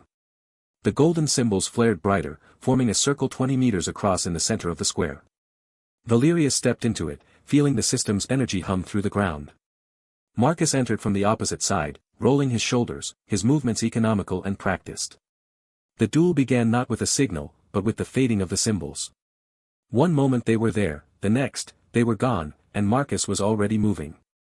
The veteran closed the distance with startling speed, his first strike a straight punch aimed at Valerius's throat. Valerius didn't try to block it, instead, he turned his body, letting the fist graze past his shoulder as he stepped inside Marcus's guard. It was an imperial dueling technique, one designed for ceremonial combat where killing was forbidden but humiliation was the goal. Marcus recovered instantly, his knee coming up toward Valerius's ribs. Valerius caught it on his forearm, the impact jarring up to his shoulder. He pushed forward, using Marcus's own momentum to unbalance him, but the veteran pivoted, his other hand snaking out to grab Valerius's wrist. They broke apart, circling. Marcus's expression had shifted from confident to focused. He'd expected a scholar, not someone who moved like he'd been trained for combat. Where did you learn to fight? Marcus asked, his breath even. I ruled an empire for 40 years, Valerius said softly. Do you think I survived that without learning how to handle assassins and challengers? He attacked this time, a series of controlled strikes meant to test Marcus's defenses. The veteran blocked them all, but Valerius noted the patterns: military training, efficient and brutal, but lacking the fluidity of someone who had studied multiple styles. Marcus fought to disable or kill. Valerius fought to control. They clashed again, a flurry of blows that left Valerius's forearm bruised and Marcus with a cut above his eyebrow from a glancing strike. Valerius could feel his body protesting. Professor Vance was not in prime physical condition, and the exhaustion from days of constant stress and decree usage weighed on him. But his mind was sharp, calculating every move, every feint. The key, he realized, was not to defeat Marcus through strength. It was to outthink him. He let Marcus drive him back toward the edge of the circle, appearing to tire. The veteran pressed his advantage, his attacks becoming more aggressive. Valerius parried a hook punch, took a jab to the ribs that made his breath catch, and then saw the opening he'd been waiting for. As Marcus committed to a powerful cross aimed at his head, Valerius dropped low, not away from the punch but into it, his shoulder driving into Marcus's chest. At the same moment, he hooked his foot behind the veteran's ankle and pushed. Marcus stumbled, off balance. Valerius didn't let him recover. He followed through, his hands moving in a practiced sequence that ended with Marcus on his back, Valerius's knee pressed against his chest, one hand pinning his wrist to the asphalt. For a moment, the veteran struggled, his muscles bunching. Then he went still, his eyes meeting Valerius's. "Yield," Valerius said, his voice barely above a whisper. Marcus's jaw worked. Around them, the square was utterly silent, both factions watching, frozen by the system's decree. Valerius could see the calculation in Marcus's eyes, the knowledge that he could probably break free, that Valerius was weaker, exhausted. But to do so would require violating the duel's terms, and the system's golden light still shimmered at the edges of the circle, a reminder of the consequences. After what felt like an eternity, Marcus let out a breath. "I yield." The words triggered another system notification. Duel of Crowns concluded. Victor, Valerius. Terms enforced, Marcus's faction will withdraw beyond designated borders. Temporary sovereignty granted to Valerius over both territories for 48 hours.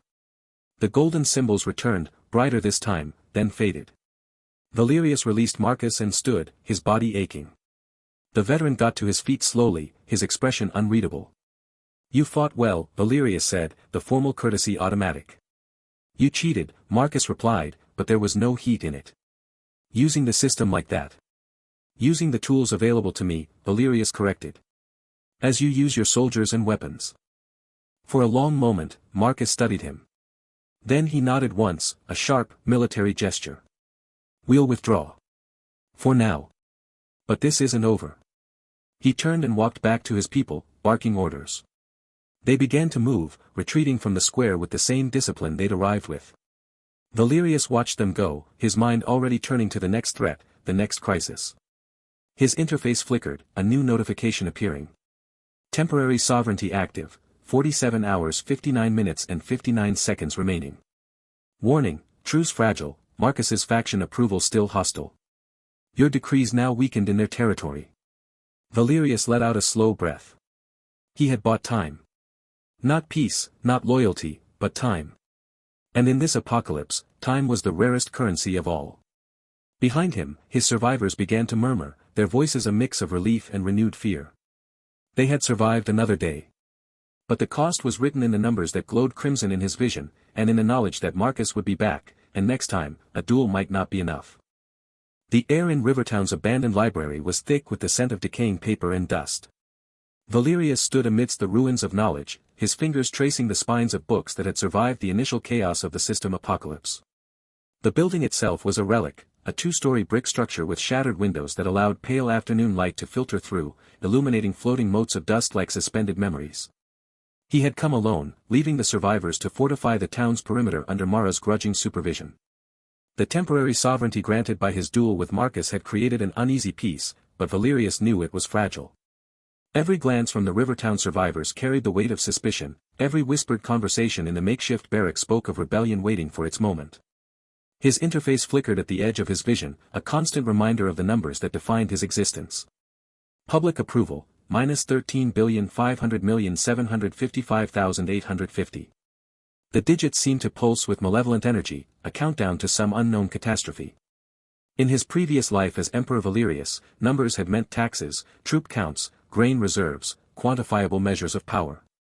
Here, they measured hatred, and that hatred had become his greatest weapon and most certain doom.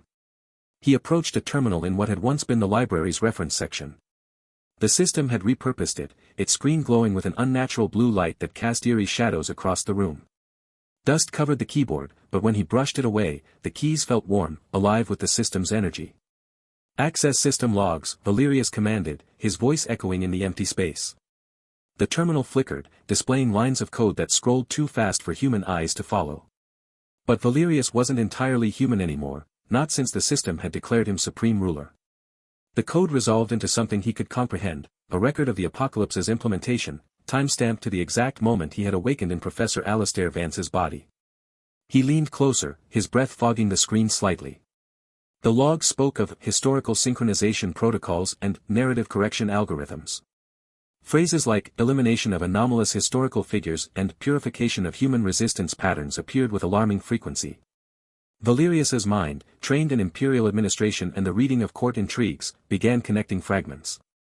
The system wasn't just imposing game mechanics on reality. It was rewriting history itself, erasing those who had resisted tyranny throughout human existence. And his reincarnation as Alastair Vance, a historian who had spent his career glorifying Emperor Valerius's reign, wasn't coincidence. It was part of the correction. But why the negative approval? Valerius murmured to himself, his fingers hovering over the terminal. Why make me supreme ruler if I'm meant to be eliminated? The answer came not from the logs but from a memory, the moment of his death in his previous life. The rebellion, the poison, the betrayal by his own generals.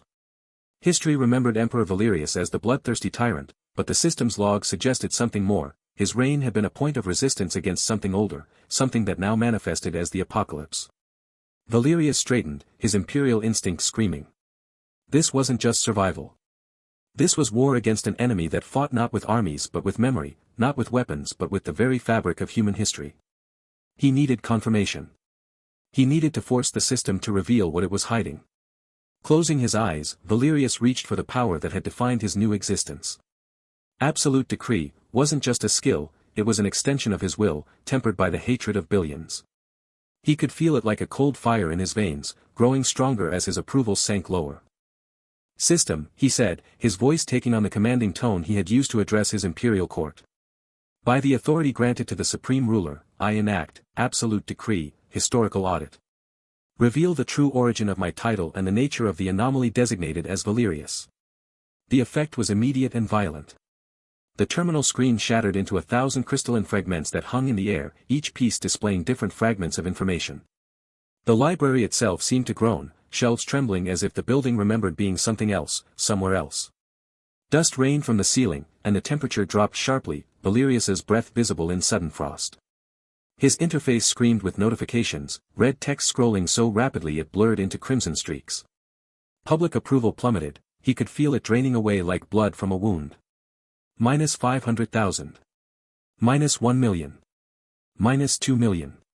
The numbers kept falling, each decrement a piece of his soul offered up as payment for forbidden knowledge. When the count finally stabilized, the loss stood at -5 million approval. New total, -18,500,755,850. But the information was worth the cost. The floating crystal fragments rearranged themselves, forming a three-dimensional display that filled the center of the library. Images flickered, not just text, but memories pulled from the system's deepest archives. Valerius saw himself as emperor, but not as history remembered him. He saw strategic meetings where he had organized resistance against entities from beyond the veil. He saw battles fought not against rebel armies but against creatures that defied description, beings of shadow and concept that sought to rewrite human history to make humanity more manageable. Most importantly, he saw the moment of his assassination in his previous life. The poison hadn't been administered by rebellious generals working alone. Shadowy figures had been present, system precursors, manipulating events to eliminate a threat before it could fully manifest. His reincarnation as Alastair Vance was indeed a bug. The system had attempted to place him in a vessel that would be immediately hated, a historian who glorified tyranny, ensuring maximum negative approval. The Supreme Ruler title was meant to be ironic, a cruel joke that would get him killed by survivors in the apocalypse's early days. But the system had miscalculated. Emperor Valerius hadn't just been a tyrant. He had been the last ruler to resist the entities that would become the system. His methods had been brutal, his reign bloody, but his purpose had been preservation through absolute control. The very infamy that made him hated was the same quality that had made him effective against the shadow entities. And now, reincarnated with memories intact and granted powers that scaled with hatred, he had become something the system couldn't easily eliminate, an anomaly that grew stronger with every attempt to destroy him. The crystal display began to fracture, the information too volatile to maintain. But one final message burned itself into Valerius's mind, searing with system authority. Anomaly confirmed, designation Valerius contains resistance patterns from pre-apocalypse era. Title, Supreme Ruler IS System Error 0x7b, Hist, Corrupt. Recommended correction, Tyrant's Trial. Valerius's hands clenched into fists. The library around him was returning to normal, the crystal fragments dissolving into blue light that faded like dying stars. But the knowledge remained, cold and certain. The system wasn't just trying to get him killed through indirect means. It was preparing a direct intervention. As if responding to his realization, his interface flashed with a notification so bright it temporarily blinded him. When his vision cleared, the message hung in the air, written in blood-red text that pulsed with ominous rhythm. System alert, anomaly detected in Rivertown territory. Tyrant's trial event unlocked. Countdown initiated, 7 days until judgment. Prepare for final evaluation of Supreme Ruler designation. Below the main alert, smaller text scrolled with details Valerius already understood. The trial would be a system-mandated event, a direct confrontation where the system would attempt to correct the anomaly that was his existence. Failure meant not just death but complete erasure, his soul, his memories, his very place in history would be purged from all records, past and present. Valerius let out a breath he hadn't realized he was holding. The sound was loud in the sudden silence of the library. Dust settled around him, covering the broken terminal and the scattered books like a shroud. 7 days. He had 7 days to prepare for a battle against an enemy that controlled reality itself. An enemy that had been working to eliminate him across 2 lifetimes. A slow, grim smile touched his lips. In his previous life, he had faced rebellions, invasions, and court intrigues with the same calculating calm. The system, for all its power, had made one critical error: it had given him a deadline. And Emperor Valerius had always excelled at meeting deadlines with overwhelming force. He turned from the ruined terminal, his boots crunching on broken glass as he walked toward the library's exit. The afternoon light had shifted, casting long shadows that seemed to reach for him as he moved. Outside, he could hear the sounds of Rivertown, survivors working on fortifications, the distant growl of monsters beyond the perimeter, the ever-present hum of the system's influence over the world. They hated him. Every one of them. Mara with her fierce rebellion, Marcus waiting for his chance to strike, even Leo who had helped him once but now looked at him with fear in his spectacled eyes. That hatred was his power. That hatred was what the system feared. As he stepped out into the fading light, Valerius already began planning. The tyrant's trial would not be his judgment. It would be his coronation, the moment he turned the system's correction into his ultimate weapon. But first, he needed to survive the next 7 days. And to do that, he needed to control a town full of people who would gladly see him dead. The irony was almost beautiful. The air in Rivertown tasted of dust and desperation. Valerius stood at the edge of the makeshift barricade, his gaze sweeping over the ragged survivors huddled in the town square. Empty ration packs littered the ground, and the low murmur of hunger was a constant hum beneath the cold wind. He could see it in their eyes, the university students with hollow cheeks, the Rivertown locals like Mara glaring from a distance, even Leo adjusting his spectacles with a nervous twitch. Food had dwindled to scraps after the annexation, and the system's daily monster spawns offered little more than meager drops of tainted meat and broken gear. Valerius's fingers traced the interface hovering before him, a shimmering screen only he could see. Public approval, -18,500,755,850. The numbers were a cold comfort, a testament to the hatred that fueled his power. He recalled the system logs from the library, the revelation that his past life as Emperor Valerius had left a resistance pattern the apocalypse sought to erase. That knowledge now sharpened his focus. Survival wasn't just about brute force, it was about turning the system's own mechanics against it. He watched as a group of survivors returned from a scouting mission, their shoulders slumped. Derek Miller, the lacrosse captain, spat on the ground, muttering about wasted effort. Only 3 goblin spawns, he reported to no one in particular. Dropped rusty daggers and moldy bread. Not enough to feed a child. Sarah, the theater major, added a dramatic sigh, while Dr. Chen shook his head, his chemist's mind likely calculating caloric deficits. Valerius ignored their complaints, his mind racing. The system spawned monsters in predictable patterns, goblins in the woods, slimes near the river, shadow wolves at dusk. Each had loot tables, game-like drops that could be manipulated. A plan crystallized, cold and imperial. He stepped forward, his voice cutting through the murmurs. Silence. The word carried the weight of absolute decree, imperial calm, a subtle ripple in the air that stilled the grumbling. It cost him nothing in approval, a minor exertion. You starve because you hunt like peasants, not rulers. He gestured to the interface, his eyes narrowing. The system provides, but only to those who command it.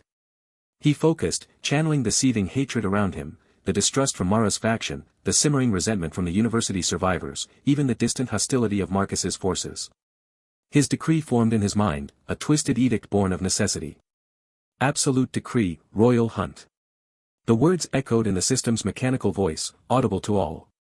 By imperial mandate, all goblin and slime spawns within Rivertown territory shall yield double loot, food, materials, currency. Compliance is enforced, defiance penalized. The cost flashed before him, -2 million public approval. New total, -20,500,755,850. A sharp intake of breath came from the crowd, but Valerius didn't flinch. The decree took hold, the air shimmering with a faint golden light that settled over the town. Almost immediately, system notifications pinged for the survivors. Quest updated, participate in royal hunt. Rewards, experience points, bonus loot. Leo's eyes widened behind his glasses as he read his interface. It's offering XP for killing monsters now. Conflict erupted instantly. Mara stepped forward, her face a mask of fury. You tax us, then force us to hunt for your pleasure. This is tyranny. Valerius met her gaze, his expression unyielding. It is survival. Hunt or starve. The system rewards obedience, experience points mean strength, and strength means living another day. He saw the calculation in their eyes. Derek Miller hesitated, then nodded to his lacrosse buddies. Fine.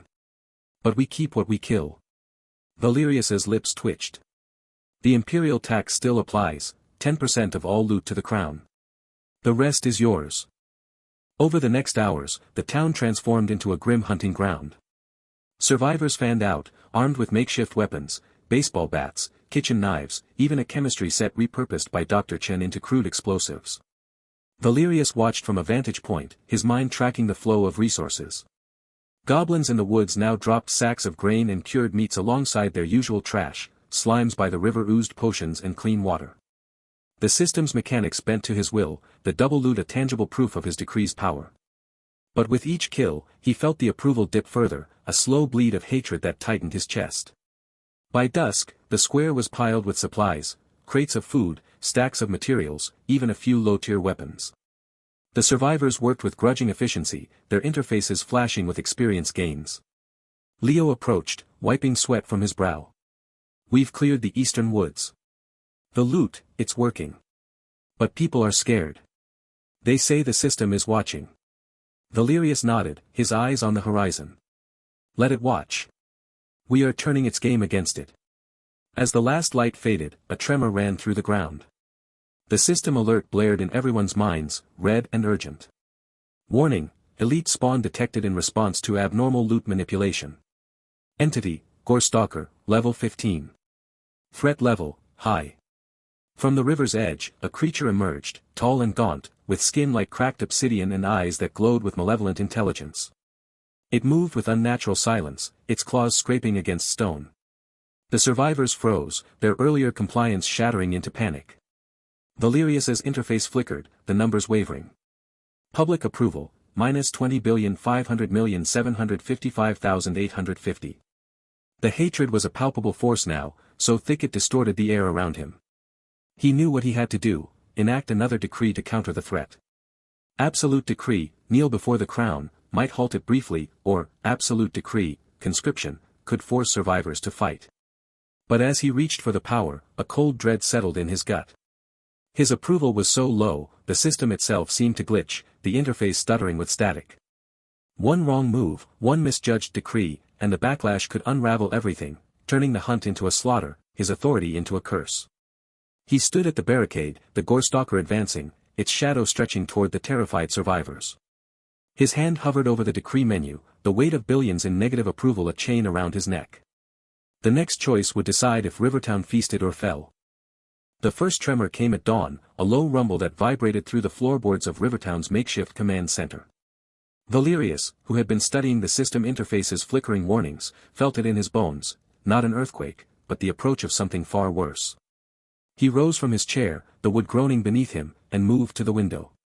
Outside, the morning mist clung to the streets like a shroud, but beyond the town's perimeter, shadows moved in the forest. Hundreds of them. Thousands. Survivors began shouting, their voices sharp with panic. Valerius watched as Mara, the Rivertown leader, scrambled to organize a defense line at the western barricade. Her face was pale, her movements frantic. "They're coming from all sides," she yelled to a scout, who nodded and dashed off. Valerius's interface buzzed with notifications, monster horde detected, threat level, catastrophic. Estimated count, 1,500 plus. Composition, goblins, slimes, Gorestalkers, and unknown elites. The air grew thick with the stench of rot and damp earth. Valerius stepped outside, the chill morning wind biting at his skin. He could see the horde now, a seething mass of green-skinned goblins wielding crude weapons, gelatinous slimes oozing forward, and among them, the hulking forms of Gorestalkers, their jagged claws glinting in the weak light. They moved with a coordinated hunger, drawn not by chance, but by the system's response to his decrees. The absolute decree, royal hunt, had taxed their spawns, and now they sought retribution. Leo, the spectacled student from the university shelter, rushed to Valerius's side, his glasses askew. "Professor, Valerius, the barricades won't hold. We have maybe 10 minutes before they breach." His voice trembled, but his eyes held a desperate hope. Valerius glanced at the survivors, a ragged mix of university staff, Rivertown locals, and a few grudging allies from Marcus's withdrawn forces. They were outnumbered 50 to 1, their weapons little more than scavenged pipes and kitchen knives. Fear hung over them like a pall. Valerius's mind raced. He could feel the weight of his public approval, a cold, oppressive number that seemed to pulse in his veins, minus 20,500,755,850. Every breath felt heavier, as if the hatred of billions pressed down on him. He knew what he had to do, but the cost. His interface flickered, warning him of the strain. Warning, public approval critical. Further decrees may trigger system sanctions. Proceed with caution. The first wave hit the western barricade with a deafening crash. Goblins scrambled over the wooden walls, their screeches mingling with the screams of defenders. A slime oozed through a gap, dissolving a survivor's leg before being hacked apart. Valerius saw Mara fall back, blood staining her sleeve. He clenched his fists, the imperial instincts of his past life surging. A ruler did not watch his subjects die without action, no matter how despised he was. He stepped forward, raising a hand. The survivors paused, their eyes wide with a mix of fear and hatred. They knew what he was, what he represented, the tyrant emperor, the hated professor, the anomaly that had brought this hell upon them. But in that moment, they also saw the only chance they had. Valerius's voice cut through the chaos, calm and commanding. "Hold the line. I will buy you time." He accessed the system interface, his fingers moving through the glowing panels with practiced ease. The decree he needed was there, buried in the list of imperial edicts, absolute decree, spawn suppression. The description flashed before him, temporarily reduces monster spawn rates by 50% within your territory. Cost, variable public approval based on threat level. He didn't hesitate. He selected it, and the system responded with a prompt, estimated cost, minus 15 million public approval. Confirm. 15 million. A drop in the ocean of his negative billions, but enough to push him into uncharted territory. Valerius confirmed, and the world seemed to shudder. A wave of energy erupted from him, invisible but palpable, spreading outward like a ripple in water. The air grew still, the sounds of battle muffled as if wrapped in cotton. The horde faltered, the monsters slowing, their numbers thinning as half of them simply vanished, dissolved back into the system's code. But the cost was immediate. Valerius felt it in his soul, a tearing, wrenching pain that stole the breath from his lungs. He staggered, his knees buckling. His skin, already pale from stress, took on a grayish hue, and fine lines etched themselves around his eyes and mouth. He aged before their eyes, not by years, but by decades of accumulated hatred. His hands trembled, and he had to lean against a nearby wall to stay upright. The survivors stared, some in awe, others in horror. Leo rushed to support him, but Valerius waved him off, his voice a ragged whisper. Defend the town. The horde, though halved, was still immense. But now, the defenders had a chance. Mara rallied her people, and together with the university survivors, they pushed back. Goblins fell to coordinated strikes, slimes were burned with makeshift flamethrowers, and the gore stalkers were lured into traps. The battle raged for hours, the sun climbing high in the sky, casting long shadows over the carnage. Valerius watched from the sidelines, his body weak, his mind clinging to consciousness. He could feel the system's gaze upon him, a cold, calculating presence that seemed to weigh his every breath. As the last monster fell, a gore stalker impaled on a spike trap, the survivors erupted into exhausted cheers. They had won, but the victory felt hollow. The streets were littered with bodies, both monster and human. The air reeked of blood and ozone. Valerius's interface updated, public approval, -35,500,755,850. Warning, critical threshold reached. Next decree may trigger system sanctions, reality corruption or entity erasure. He tried to stand, to address the survivors, to impose some order in the aftermath. But his legs gave way. The world spun, colors blurring into a haze of red and gray. He collapsed to the ground, the rough cobblestones scraping his skin. Above him, the sky seemed to darken, though it was only midday. His interface flashed red, the words burning into his vision, public approval critical, next decree may trigger system sanctions. The last thing he saw was Leo's worried face leaning over him, and then everything went black. The morning after the horde attack dawned gray and heavy, the air thick with the scent of damp earth and charred wood. Rivertown's makeshift walls stood scarred but intact, their timber frames splintered in places where claws and teeth had found purchase. Valerius stood at the central watchtower, his hands gripping the rough-hewn rail as if it alone kept him upright. His reflection in a cracked windowpane showed a man aged beyond his years, deep shadows under eyes that had once commanded empires, skin pale and drawn tight over sharp cheekbones. Below in the courtyard, survivors moved like ghosts through the aftermath. They dragged monster corpses into smoking pyres, their movements mechanical and silent. No one looked at the tower. No one met his gaze when he descended the stone steps, his boots echoing in the unnatural quiet. The hatred that had once been vocal, the curses, the muttered threats, had settled into something colder, a silent acknowledgement of necessity. Leo approached with a report, his spectacles smudged with soot. The eastern wall needs complete rebuilding, he said, voice flat. We lost 12 people. 34 wounded. The infirmary's overflowing. He didn't add what they both knew, every death was another mark against Valerius's rule, another reason for the survivors to finally break. And the food? Valerius asked, his own voice rasping like stone on stone. What the royal hunt gathered will last a week. Maybe less if more refugees arrive. Leo hesitated, then added, they're saying you brought the horde. That your decrees attract monsters like blood draws sharks. Valerius didn't deny it. He could feel the truth in his bones, in the way the system's notifications flickered at the edge of his vision, glitching with static whenever he focused on them.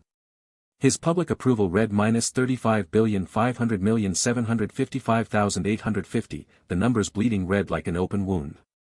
But beneath that, a new warning pulsed in jagged, corrupted text, warning, approaching absolute zero threshold.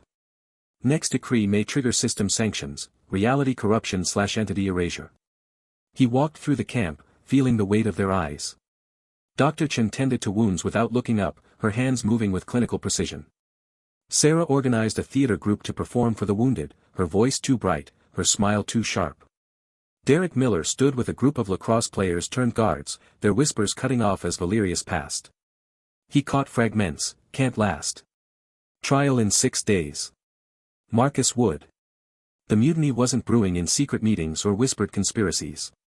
It lived in the spaces between words, in the way supplies went missing, in the accidental misfires during guard shifts.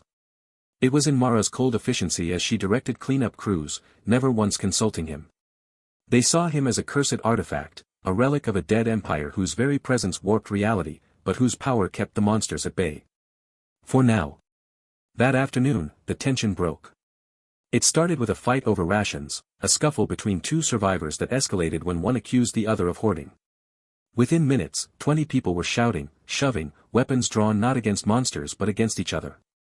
Valerius watched from the tower as the chaos spread, a sickness he recognized from his first life, the rot that sets in when hope dies. He could use absolute decree, imperial calm. Freeze them all, impose order through force. But the system warning pulsed brighter, the text fragmenting into nonsense symbols. He calculated the cost, another few million approval, pushing him closer to that absolute zero threshold. What waited there? Would he simply cease to exist? Or would reality itself unravel around him? Then he saw the child. A girl of maybe 8, clutching a ragged doll, standing frozen as adults fought around her. Her eyes were wide with a terror that had nothing to do with monsters. It was the terror of humans turning on themselves, of civilization's last thread snapping. In that moment, Valerius understood the true nature of his curse. He wasn't just fighting monsters or the system. He was fighting the collapse of everything that made humanity worth saving.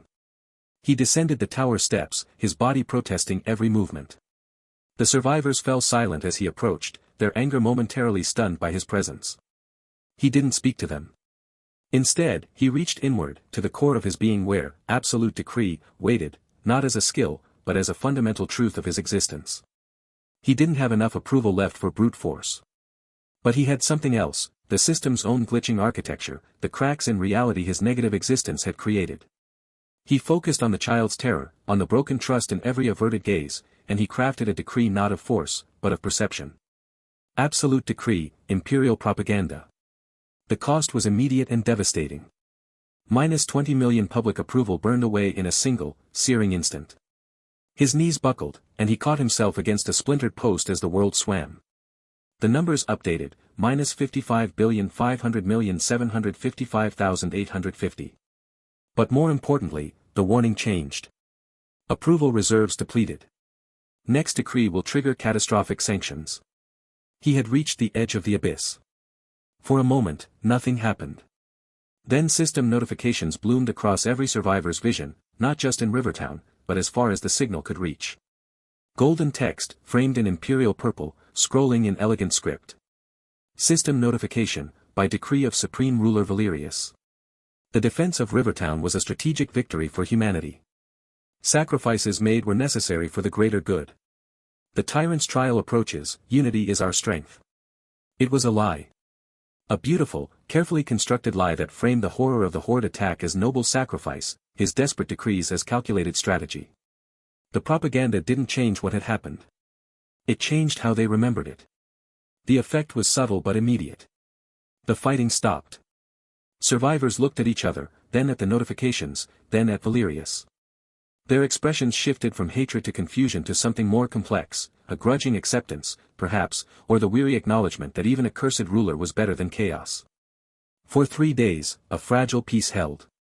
The propaganda decree worked like a slow-acting poison in reverse, neutralizing the worst of the mutinous sentiment. Repair crews worked with renewed purpose. Guards patrolled without accidental lapses. But Valerius could feel the strain. The decree was a bandage on a mortal wound, and every hour it held cost him something deeper than approval.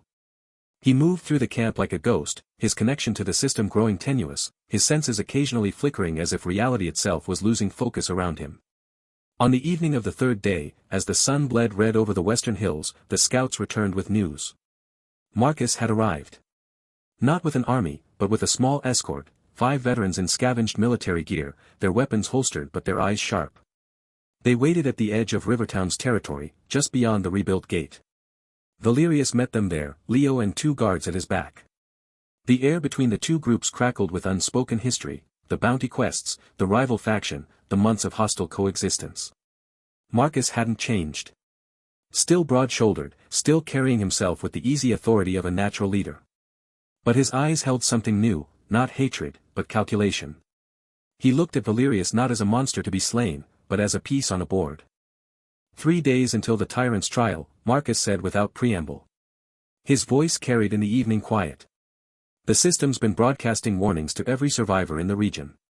It's calling you an anomaly. It's offering double experience to anyone who helps correct you. Valerius said nothing. He'd expected this. The system would make the trial a feeding frenzy. My scouts have seen the forces gathering, Marcus continued. Demonic constructs. Shadow stalkers. Things that shouldn't exist. The system isn't just testing you, it's trying to erase this entire region. Wipe the slate clean of your contamination. He stepped closer, lowering his voice so only Valerius could hear. I have 200 fighters. Experienced. Well armed. We've secured a defensible position in the old industrial park. We could hold against the trial's first waves. Valerius waited for the condition. There was always a condition. Join us, Marcus said. Bring your people. Your decrees. But you surrender the title. Supreme ruler ends here. We face the trial as equals. As allies. The offer hung in the air, tempting and impossible. Valerius looked past Marcus, to where his veterans stood watchful and still. He looked back at Rivertown's walls, at the survivors who had just begun to accept his cursed rule. He thought of the system's warning, the absolute zero threshold, the catastrophic sanctions waiting if he used another decree. If he surrendered his title, would the system even recognize him as Valerius? Or would the anomaly simply cease, leaving him as Professor Alastair Vance, a historian with no power, no memory of empires, just another survivor waiting to die? But if he refused, the trial would come. And without allies, without Marcus's fighters, Rivertown would fall. Every survivor would die. The system would erase this pocket of resistance, and with it, the last glimmer of whatever his past life had fought for. Marcus saw the hesitation. Think about it, he said, stepping back. You have until dawn. But understand this, the trial isn't just your execution. It's the system's excuse to purge this entire area. Everyone dies unless we stand together. And we can't stand together with a tyrant wearing a crown. He turned, his escort falling in around him. They melted into the gathering dusk, leaving Valerius alone at the gate. For a long time, he stood there as night deepened. The propaganda decree's effects were fading, he could feel it like a thread unraveling. Soon, the survivors would remember the truth of the horde attack. The mutiny would return, stronger now that they knew the trial was coming. He had until dawn to decide, surrender everything he was, or lead everyone to their deaths. And beneath it all, the system's countdown continued. Tyrant's trial, 72 hours remaining. The cursed crown had never felt heavier. The system notification tore through the pre-dawn silence like a blade through flesh. Valerius stood at the edge of Rivertown's makeshift barricades, his breath frosting in the chill air, when the words materialized before him in blood-red glyphs that seemed to bleed into reality itself. System announcement, Tyrant's trial activated. Judgment of the crownless king. General Kaeldar of the Shattered Legion will arrive in 48 hours to test your right to rule. Failure results in territory annihilation and character deletion. Survivors within territory boundaries are designated collateral assets, destruction permitted. The message hung in the air for 3 full seconds before dissolving into crimson mist. Across the town, survivors stumbled from their shelters, their faces pale in the gray morning light. Valerius watched as a young woman clutching a child to her chest began to weep silently. A man dropped the bucket of water he'd been carrying, the wooden container cracking against the frozen ground. Valerius felt the familiar weight settle in his chest, not fear, but calculation. 48 hours. The system had given him less time than Marcus's ultimatum. He turned from the barricades, his boots crunching on frost-hardened earth. The survivors parted before him, their expressions a tapestry of hatred, fear, and desperate hope. They needed him now, even as they wished him dead. He made his way to what had once been Rivertown's municipal building, now serving as his command post. The structure bore scars from the recent horde attack, gouges in the wood where claws had raked, blackened patches from fire spells that had gone astray. Inside, the air smelled of damp wood and desperation. Maps were spread across a table salvaged from a nearby cafe, marked with defensive positions and resource caches. Leo waited inside, his spectacles smudged but his expression alert. They're already talking about running, he said without preamble. Sarah's gathering a group near the eastern gate. She says facing the trial with you is suicide. Valerius didn't sit. He studied the maps, his fingers tracing potential choke points. Let them talk. The system announcement designated everyone within territory boundaries as collateral. Running now would trigger abandonment penalties, likely instant death. They don't know that, Leo said. Then tell them. Valerius's voice held no warmth. Make it clear. Survival requires unity, however grudging. He moved to the window, looking out at the town. Survivors moved like ghosts through the streets, their movements hurried and furtive. The imperial propaganda decree had bought 3 days of stability, he had one left before that fragile peace shattered. He couldn't risk another decree. The system warning pulsed at the edge of his awareness, a constant threat of catastrophic sanctions. Reality corruption. Entity erasure. The terms meant little and everything. For the next 6 hours, Valerius worked without issuing a single decree. He gave orders instead, sharp, precise commands that survivors followed not out of loyalty, but out of the primal fear the trial announcement had ignited. He sent teams to reinforce the northern barricades where the terrain offered natural defense. He ordered the clearing of fields of fire around the perimeter, the removal of debris that might provide cover for attacking forces. He directed the creation of fallback positions within the town itself, knowing that if the outer defenses fell, they would need killing zones among the buildings. The work was slow, maddeningly so. In his previous life, a command from Emperor Valerius would have been executed with terrified efficiency. Here, survivors questioned every order, dragged their feet, whispered behind his back. A team sent to gather timber from collapsed buildings returned with half the requested materials, claiming monster sightings that Valerius knew were fabrications. He found Mara overseeing the distribution of what remained of their medical supplies. The Rivertown leader looked exhausted, dark circles under her eyes. We have enough bandages for maybe 20 serious wounds, she said without looking at him. Antiseptics are gone. Painkillers were looted during the horde attack. Prioritize the defenders at the walls, Valerius said. And the civilians? They'll have to make do. Mara's jaw tightened, but she nodded. Even her hostility had been tempered by the trial announcement. Survival had a way of clarifying priorities. As afternoon faded toward evening, Valerius took a small team into the oldest part of Rivertown. The historical district had been largely untouched by the initial monster waves, its buildings were stone and brick rather than wood, their foundations laid centuries ago. According to town records salvaged from the library, this area had been the original settlement, founded by pioneers who believed the location held protective energies. Most survivors dismissed such tales as superstition. Valerius, who had ruled an empire where magic and reality often blurred, did not. They entered what had once been the town museum, a small, single-story building with a cracked granite facade. The door hung from one hinge, the interior dark and smelling of dust and decay.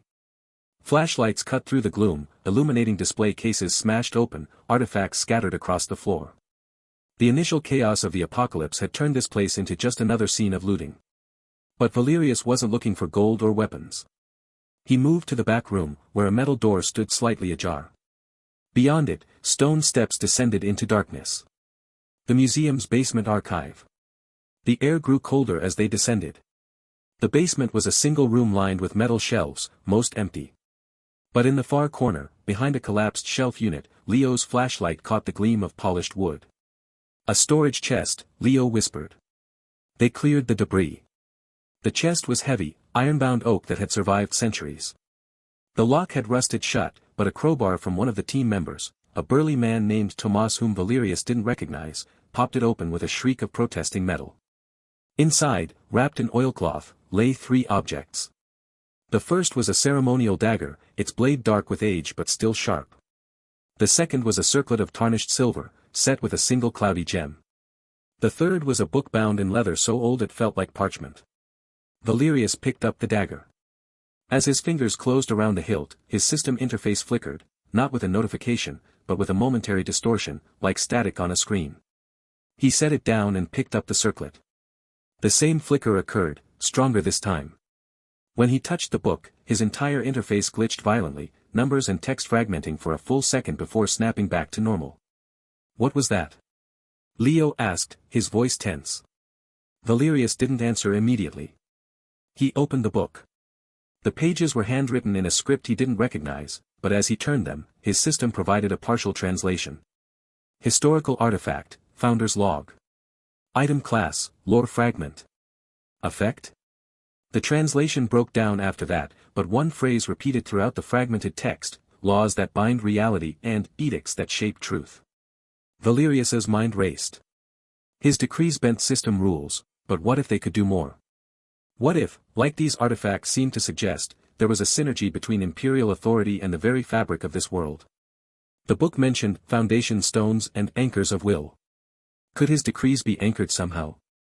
Made permanent rather than temporary expenditures of approval? He took all three artifacts. As they left the museum, the sky had darkened to twilight, the first stars appearing like cracks in a black dome. Back at the command post, he examined the objects under lamplight. The dagger's blade bore faint etchings that matched patterns he'd seen during his absolute decree, historical audit, symbols of imperial authority from his own era. The circlet's gem, when cleaned, revealed a deep crimson interior that seemed to pulse with faint light. But it was the book that held his attention. With effort, he pieced together more fragments. The first settlers found this place resistant to the wild magic. They established laws, not of men, but of place. These laws became anchors. When the crownless king comes, his edicts may find purchase here. Crownless king. The system had used those very words in the trial announcement. Valerius leaned back, the pieces clicking into place. Rivertown wasn't just a random location. It was a place where reality had once been anchored by some forgotten power.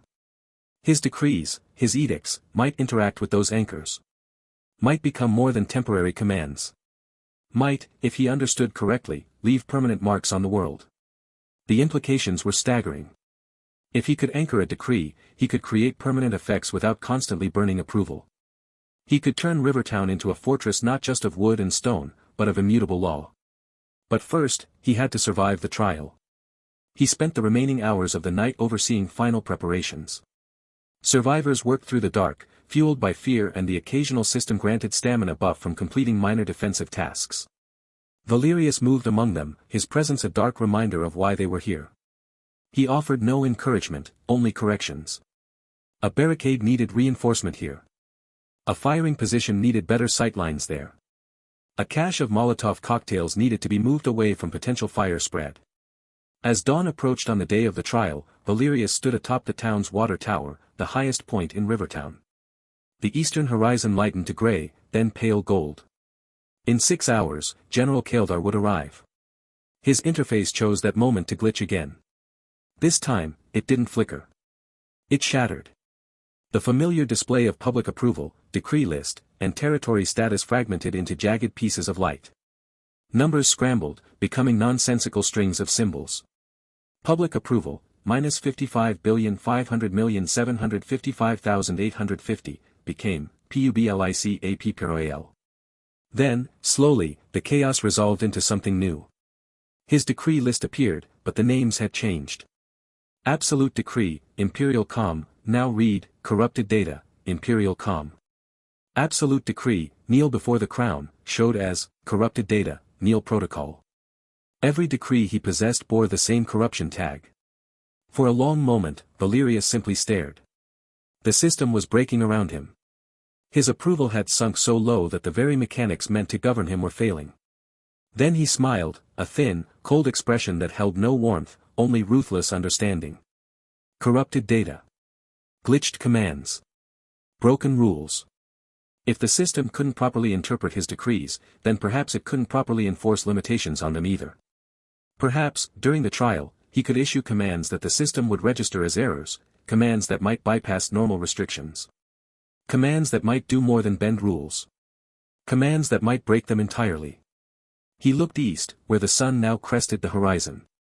General Kildar was coming with an army to judge him. Valerius, the crownless king, would meet him with corrupted edicts and a glitching world. And he would turn the system's own broken machinery against it. Dawn broke over Rivertown with the sickly green hue of corrupted magic. Valerius stood atop the makeshift watchtower overlooking the main gates, his hands gripping the rough-hewn wood until his knuckles turned white. The air tasted of ozone and decay, a metallic tang that clung to the back of the throat. Below him, survivors huddled behind barricades of broken furniture and rusted vehicles, their faces pale in the unnatural light. His system interface flickered erratically at the edge of his vision, the numbers for public approval blinking between minus 55,500,755,850 and strings of corrupted symbols that looked like ancient runes melting into static. The warning from 2 days ago still burned in his mind: next decree may trigger catastrophic system sanctions, reality corruption or entity erasure. He could feel the strain in his bones, a deep ache that had settled after the spawn suppression decree, making every movement feel like dragging chains. 30 seconds, he murmured, watching the countdown timer in his glitching interface. The ground at the town gates began to ripple like water. Reality itself seemed to tear, the air shimmering with dark energy that crackled with violet lightning. From the rift emerged General Kildar, standing 8 feet tall in obsidian armor that drank the light from the sky. Its helmet bore twisted horns that curved like scythes, and in its gauntlet hand, it carried a blade that seemed carved from solidified shadow. Behind it poured minions, skeletal warriors with glowing red eyes, hulking beasts with too many limbs, and floating wraiths that whispered madness into the air. Kildar raised its blade. The dark magic that followed wasn't fire or ice or lightning, it was something older, something that bypassed the physical defenses the survivors had spent days building. The energy washed over the barricades without touching them, seeping through cracks in reality to strike at the minds behind them. A student named Elena screamed as her hands began to age rapidly, skin wrinkling and cracking before her eyes. Another survivor, a burly man named Tomas who'd helped recover artifacts, clutched his head as memories twisted into nightmares.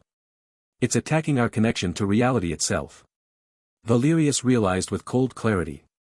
The system's trial wasn't just about physical survival, it was testing whether his rule could maintain order against forces that unraveled the very fabric of existence. He watched as Marcus's forces, positioned on the eastern flank, fired arrows and makeshift explosives. The projectiles passed through the dark magic as if through smoke, doing no damage. Kildar didn't even glance their way. Its focus remained fixed on Valerius, the supreme ruler whose negative approval had drawn this judgment. "We can't fight this," someone shouted from below. "It's not following the rules." Valerius's mind raced. The artifacts they'd recovered, the ceremonial dagger now tucked in his belt, the silver circlet warming against his forehead, the founder's log book in his satchel, they'd caused his system to glitch. They were anchors, pieces of Rivertown's history that the system couldn't fully overwrite. His decrees, now labeled corrupted data, in his interface, might interact with those anchors in ways the system hadn't anticipated. He closed his eyes, reaching for the feeling of imperial authority that had once commanded armies across continents. Not the brute force of absolute decree, kneel before the crown, or the tactical suppression of spawn suppression, but something more fundamental. The law. The structure that turned chaos into civilization. His interface flickered violently as he accessed the decree menu. The warning screamed in his mind, cataclysmic sanction imminent. He ignored it.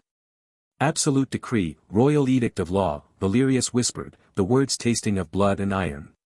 The world shuddered. For a moment, everything went silent. The screams, the crackling dark magic, even the wind, all ceased. Then reality reasserted itself with a sound like shattering glass. Valerius felt something tear inside him, a rending that went deeper than flesh or bone. His public approval plummeted, the numbers in his interface blurring as they dropped past -60 billion, -70 billion, finally stabilizing at -99,999,999,999, 1 point away from absolute zero. The strain hit him like a physical blow. He staggered against the watchtower railing, blood trickling from his nose and the corners of his eyes. His vision swam, and for a terrible second, he thought he might black out. But he held on, forcing himself to watch what his decree had wrought. Across the battlefield, patterns emerged. The skeletal warriors, who had been advancing in a disorganized swarm, now moved in precise formations, phalanxes and shield walls straight from imperial military manuals. The hulking beasts, instead of charging randomly, began following attack patterns, 3 steps forward, swing left, 2 steps right, repeat. Even the floating wraiths' maddening whispers organized into rhythmic chants that could be anticipated and blocked. Kildar itself paused, its head tilting as if listening to a new set of instructions. The dark magic pouring from its blade didn't stop, but now it flowed in structured waves, first horizontal, then vertical, then diagonal, creating predictable gaps that alert defenders could dodge through. "It's working!" Leo shouted from somewhere below, the spectacled student's voice filled with astonished hope. "They're following rules." Valerius didn't share his optimism. He could feel the decree straining at the edges, reality fighting back against this imposed order. The system hadn't sanctioned him with reality corruption or entity erasure, not yet, but his interface now showed his remaining decrees as error, data corruption 99%. Only, absolute decree, royal pardon, remained accessible, glowing with a faint, unstable light. For 3 hours, the battle raged in this strange, structured chaos. Survivors learned to anticipate the monster's patterns, turning what should have been a slaughter into a brutal but manageable siege. They took losses. A young woman named Rachel fell when she misjudged a wraith's chanting cycle. A man whose name Valerius never learned was crushed when a beast's swing pattern changed unexpectedly, but they held. Marcus fought alongside them, his veteran's instincts adapting quickly to the new rules. He caught Valerius's eye once across the battlefield, and in that moment, there was no hatred, only grim acknowledgement of what this cost. Then Kildar changed. The demonic general stopped mid-swing, its blade freezing in the air.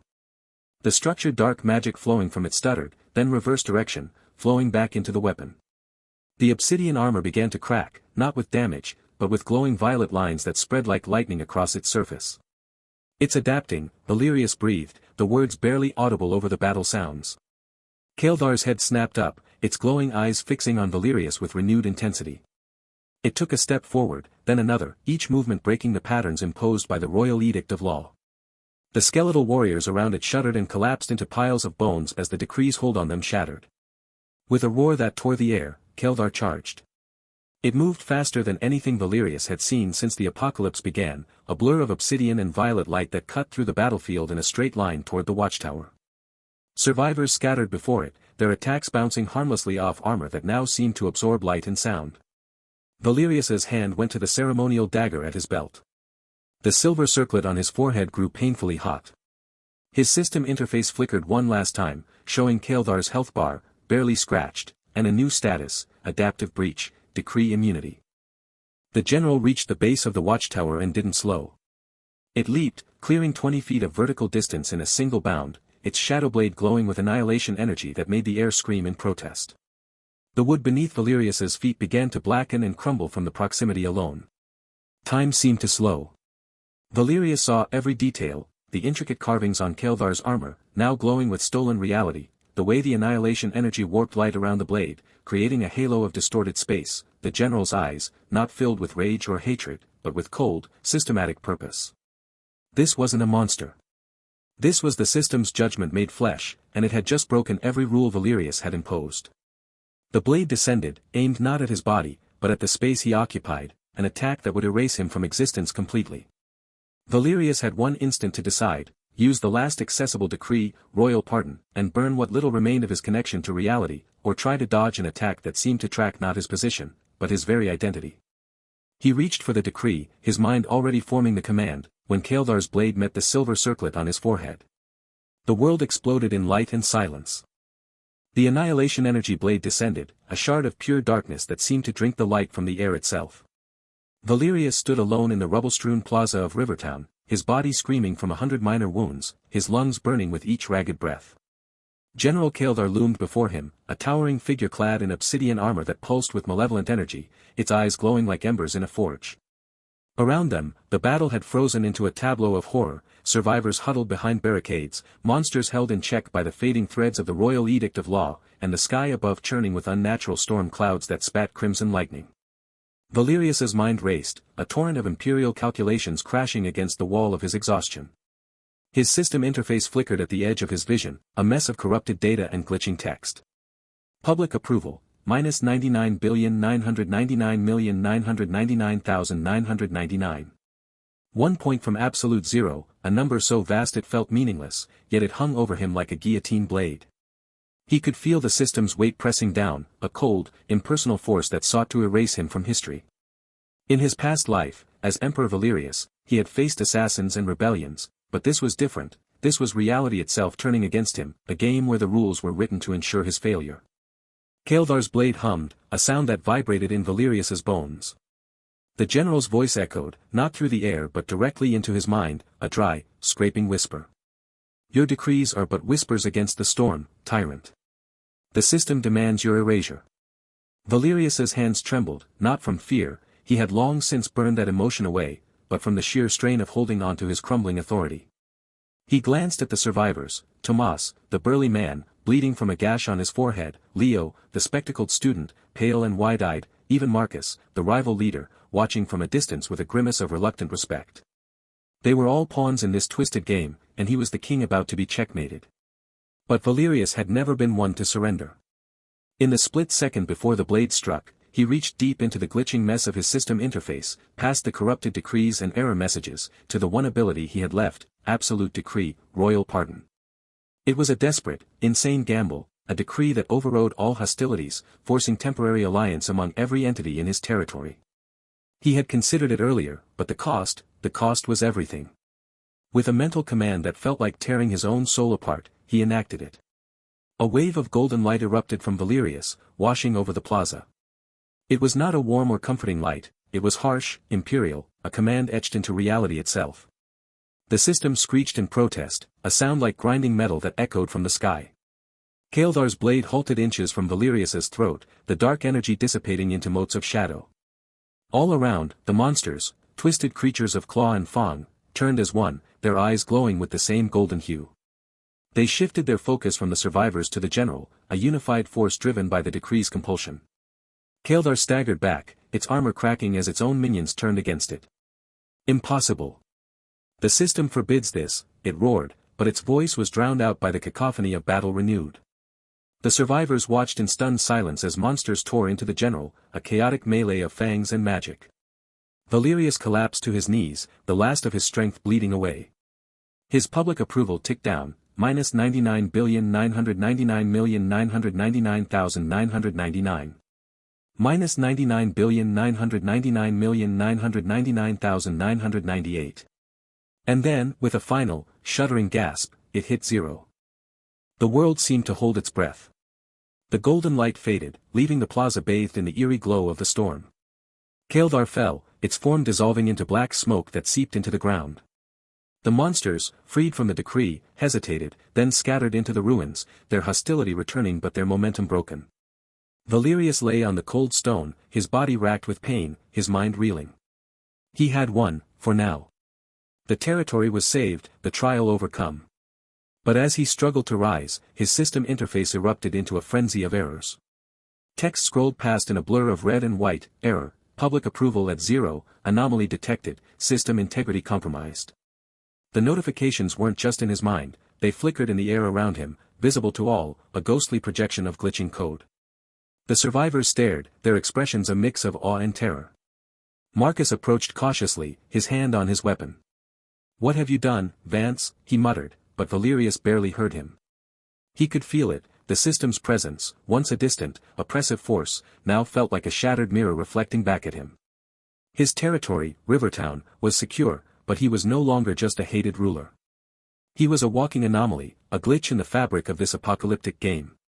And somewhere beyond the storm clouds, the overarching threat of the system loomed larger than ever, its attention now irrevocably fixed on him. Smoke curled from the ruins of Rivertown's western gate, carrying the scent of ozone and burnt flesh. Valerius stood at the edge of the central square, his boots crunching on shattered cobblestones that glittered with the fading residue of Kael'thar's annihilation magic. The air still hummed with the aftermath of the royal pardon, a decree that had forced monsters to turn on their own general, leaving behind a battlefield littered with both human and demonic corpses. Survivors moved through the wreckage like ghosts. A woman with a bandaged arm dragged a body from beneath a collapsed wall. Two men worked in silence to extinguish a smoldering fire in what had been the town's supply depot. Everywhere Valerius looked, eyes followed him, not with the open hatred of before, but with something more complex. All warred with horror in their expressions, as if they'd witnessed a natural disaster given human form. His system interface flickered at the edge of his vision, a broken mosaic of error messages. Anomaly detected, pulsed in crimson text that bled into, system integrity compromised. Where once there had been neat lists of decrees and status effects, now there were only corrupted data streams, fragments of imperial edicts floating in digital static. He tried to summon, absolute decree, imperial calm, but nothing happened. No energy coursed through him. No authority resonated in the air. His public approval read exactly 0, and with it, his power had vanished. "Professor Vance." Leo's voice came from behind him, hesitant. Valerius didn't turn. "The title is Emperor, boy. Even now. The monsters outside the walls. They're not attacking." Leo adjusted his spectacles, which had been cracked during the battle. "They're just, standing there. Like they're waiting." Valerius walked toward the eastern ramparts, his movements measured. Each step felt heavier than it should have, as if the weight of 0 approval had become physical. He climbed the makeshift ladder to the watchtower, a structure reinforced with scavenged steel and wooden planks. From this height, he could see the full extent of the devastation. Rivertown's defenses had held, but barely. The western gate was gone, reduced to splinters and twisted metal. The southern wall bore a gaping hole where Kael'thar's dark magic had eaten through reality itself, leaving edges that shimmered with unnatural darkness. Beyond the walls, the landscape told a stranger story. Monsters stood in orderly rows just beyond bowshot range. Not the chaotic hordes that had assaulted the town for weeks, but disciplined formations of scaled creatures and shadow wraiths. They made no move to advance. No snarls echoed across the field. They simply waited, their attention fixed on the town. "They've been like that since the general fell," said a voice to his left. Mara climbed up beside him, her face smudged with soot and blood. The Rivertown survivor leader had lost half her people in the trial. Her hands trembled slightly as she gripped the parapet. "Your decree," she said quietly. "The royal pardon. It didn't just make them turn on their general. It changed something." Valerius watched the monsters. "The system glitches. My approval hitting 0 has corrupted the local reality." "Corrupted?" Mara's voice sharpened. "You mean broken. Different words for the same phenomenon." Valerius turned from the view. "Where is Marcus?" "His scouts arrived an hour ago. They're camped half a mile north. He wants to talk." "Of course he does." Valerius descended the ladder, his mind working through the implications. Without decrees, he had no supernatural authority. But he still had the artifacts, the ceremonial dagger at his belt, the silver circlet in his pocket, the founder's log book in his quarters. And he had something perhaps more valuable: he had become an anomaly that even the system couldn't properly process. The negotiations took place in what remained of the town hall. The roof had partially collapsed, allowing afternoon light to fall in dusty shafts across the broken furniture. Marcus arrived with 6 armed followers, all veterans wearing scavenged military gear. Their weapons remained holstered, but their hands never strayed far from them. Marcus himself looked older than Valerius remembered. New scars marked his face, and there was a weariness in his eyes that hadn't been there during their earlier confrontations. "Vance," Marcus said, not using any title. "Marcus." Valerius sat in the only intact chair, placing the ceremonial dagger on the table between them. The artifact seemed to pulse with a faint, irregular light, a visual echo of the system's glitches. "Your town is a wreck," Marcus said bluntly. "My people report monster activity has dropped 70% within a 3-mile radius. They're calling it the dead zone. Nothing spawns here anymore. Existing monsters just stand around. An effect of the system's corruption," Valerius said. "My 0 approval has made this territory a neutral zone in the apocalypse's mechanics." "Neutral?" Marcus barked a laugh. "You turned monsters against their own commander. I watched from the ridge with binoculars. Those things tore Kael'thar apart because you told them to. That's not neutral. That's..." He trailed off, searching for the word. "Imperial," Valerius supplied. "Even broken, my authority leaves marks." Silence stretched between them. Outside, the sounds of rebuilding continued, hammering, dragging, occasional shouted orders. Survivors from both groups worked together now, not out of loyalty but necessity. The trial had shown them what happened when they didn't. "What do you want?" Marcus finally asked. "The region," Valerius said. "From the university to Rivertown to your northern camp. A unified territory under my rule." Marcus's followers stirred, hands moving toward weapons. Marcus held up a hand without looking at them. "Your rule. With what army? With what power? My scouts say your decrees don't work anymore." "They don't," Valerius admitted. "But the glitch remains. This dead zone extends exactly to the borders I'm claiming. Monster spawns are suppressed. Attacks are minimal. It's the closest thing to safety left in this world. And in exchange, you keep command of your people. You administer the northern sector. But all decisions regarding defense, resource allocation, and relations with other survivor groups come through me. You're asking me to serve you." "I'm offering you survival," Valerius corrected. "The system isn't finished with us. Kael'thar was just a general. There will be more. And when they come, they'll come for me first. This territory, with its suppressed spawns and corrupted reality, might be the only place humanity can build something that lasts." Marcus studied him for a long minute. Why should I trust you? You're the tyrant emperor. History says you'd sacrifice every one of us if it served your purposes. History, Valerius said softly, was written by the survivors of my reign. And look around you, Marcus. We are all survivors now. The old world's judgments mean nothing here. Another silence, longer this time. The dust motes danced in the sunlight. Somewhere in the distance, a child cried, a sound that had become rare in the apocalypse. 3 months, Marcus said finally. A trial period. My people keep their weapons. We share resources equally. And if you try to use another decree on us. He left the threat unfinished. My decrees are inert, Valerius said. But agreed. They didn't shake hands. There was no ceremony. Marcus simply nodded, then turned and left with his followers. The agreement was as fragile as the town's remaining walls, built on mutual need rather than trust, likely to collapse at the first serious pressure. But it was a start. Over the next 2 days, Valerius oversaw the consolidation. Survivors from a university shelter arrived, led by Tomas and a handful of others who had decided that even a tyrannical emperor was better than the monsters outside. They brought supplies, tools, and the grim determination of people who had watched their world end twice, first with the system's arrival, then with the tyrant's trial. Leo became Valerius's de facto assistant, organizing work details and inventorying what little remained. The young student moved with a new seriousness, his earlier hero worship tempered by the reality of what Valerius's rule meant. He still called him emperor, but the word no longer sounded like a joke. On the evening of the 3rd day, Valerius stood alone in what had been his quarters, a small room above the town's former library. The founder's log book lay open on a makeshift desk, its pages filled with handwritten records from Rivertown's earliest settlers. He'd been studying it for hours, tracing connections between the town's history and the system's glitches. His system interface flickered again. The error messages had taken on a pattern he was beginning to recognize. Anomaly detected, always appeared first, followed by system integrity compromised, then a string of corrupted data that sometimes resolved into fragments of text. Earlier that day, one fragment had read, historical anchors. Corrupted. Reality bleed. He touched the silver circlet in his pocket. The metal was cool against his fingers, but when he focused on it, he could feel a faint vibration, a resonance with something deeper than the system's mechanics. A knock at the door. Enter. Mara stepped inside.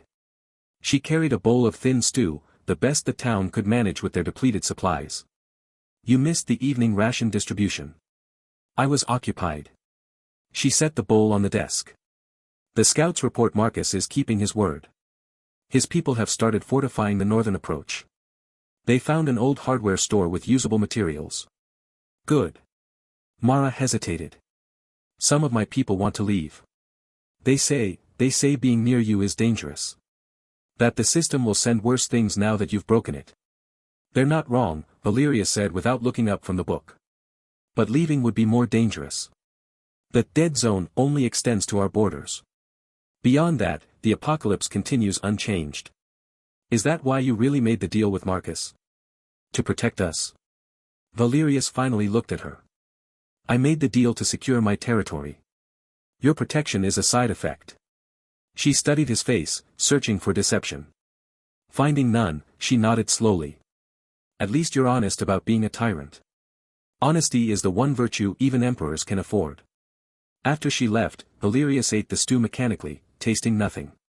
His mind worked through the problems ahead. The territory was secure for now, but fragile. His authority rested entirely on the continued existence of the system's glitch, and on the fear that without him, the glitch would vanish, returning the area to normal monster spawn rates. He needed to understand the artifacts better. He needed to map the exact boundaries of the dead zone. He needed to prepare for the next threat, because the system would not tolerate an anomaly forever. Exhaustion finally claimed him near midnight. He lay on the narrow cot, staring at the ceiling where water stains mapped forgotten leaks. His last conscious thought was that for the first time since his reincarnation, he had something resembling stability. A territory. Followers. A purpose beyond mere survival. Then the system notification appeared. It didn't flash in his vision like the others. It simply manifested in the air above him, glowing with a cold, blue light that cast no shadows. The text was perfectly clear, utterly free of the glitches that had plagued his interface for days. Anomaly contained, regional climax complete. A pause, as if the system itself were considering its next words. Book 1 ends. Then, smaller text, almost an afterthought. The demon lord's gaze turns toward your territory. The notification hung there for 3 heartbeats before dissolving into motes of light that faded to nothing. Valerius didn't move. He didn't breathe. Outside, the night remained quiet, no monster roars, no screams, just the wind moving through broken buildings. He closed his eyes. The fragile bastion stood. And somewhere beyond it, in the depths of whatever reality the system had crafted, something ancient and hungry had just taken notice.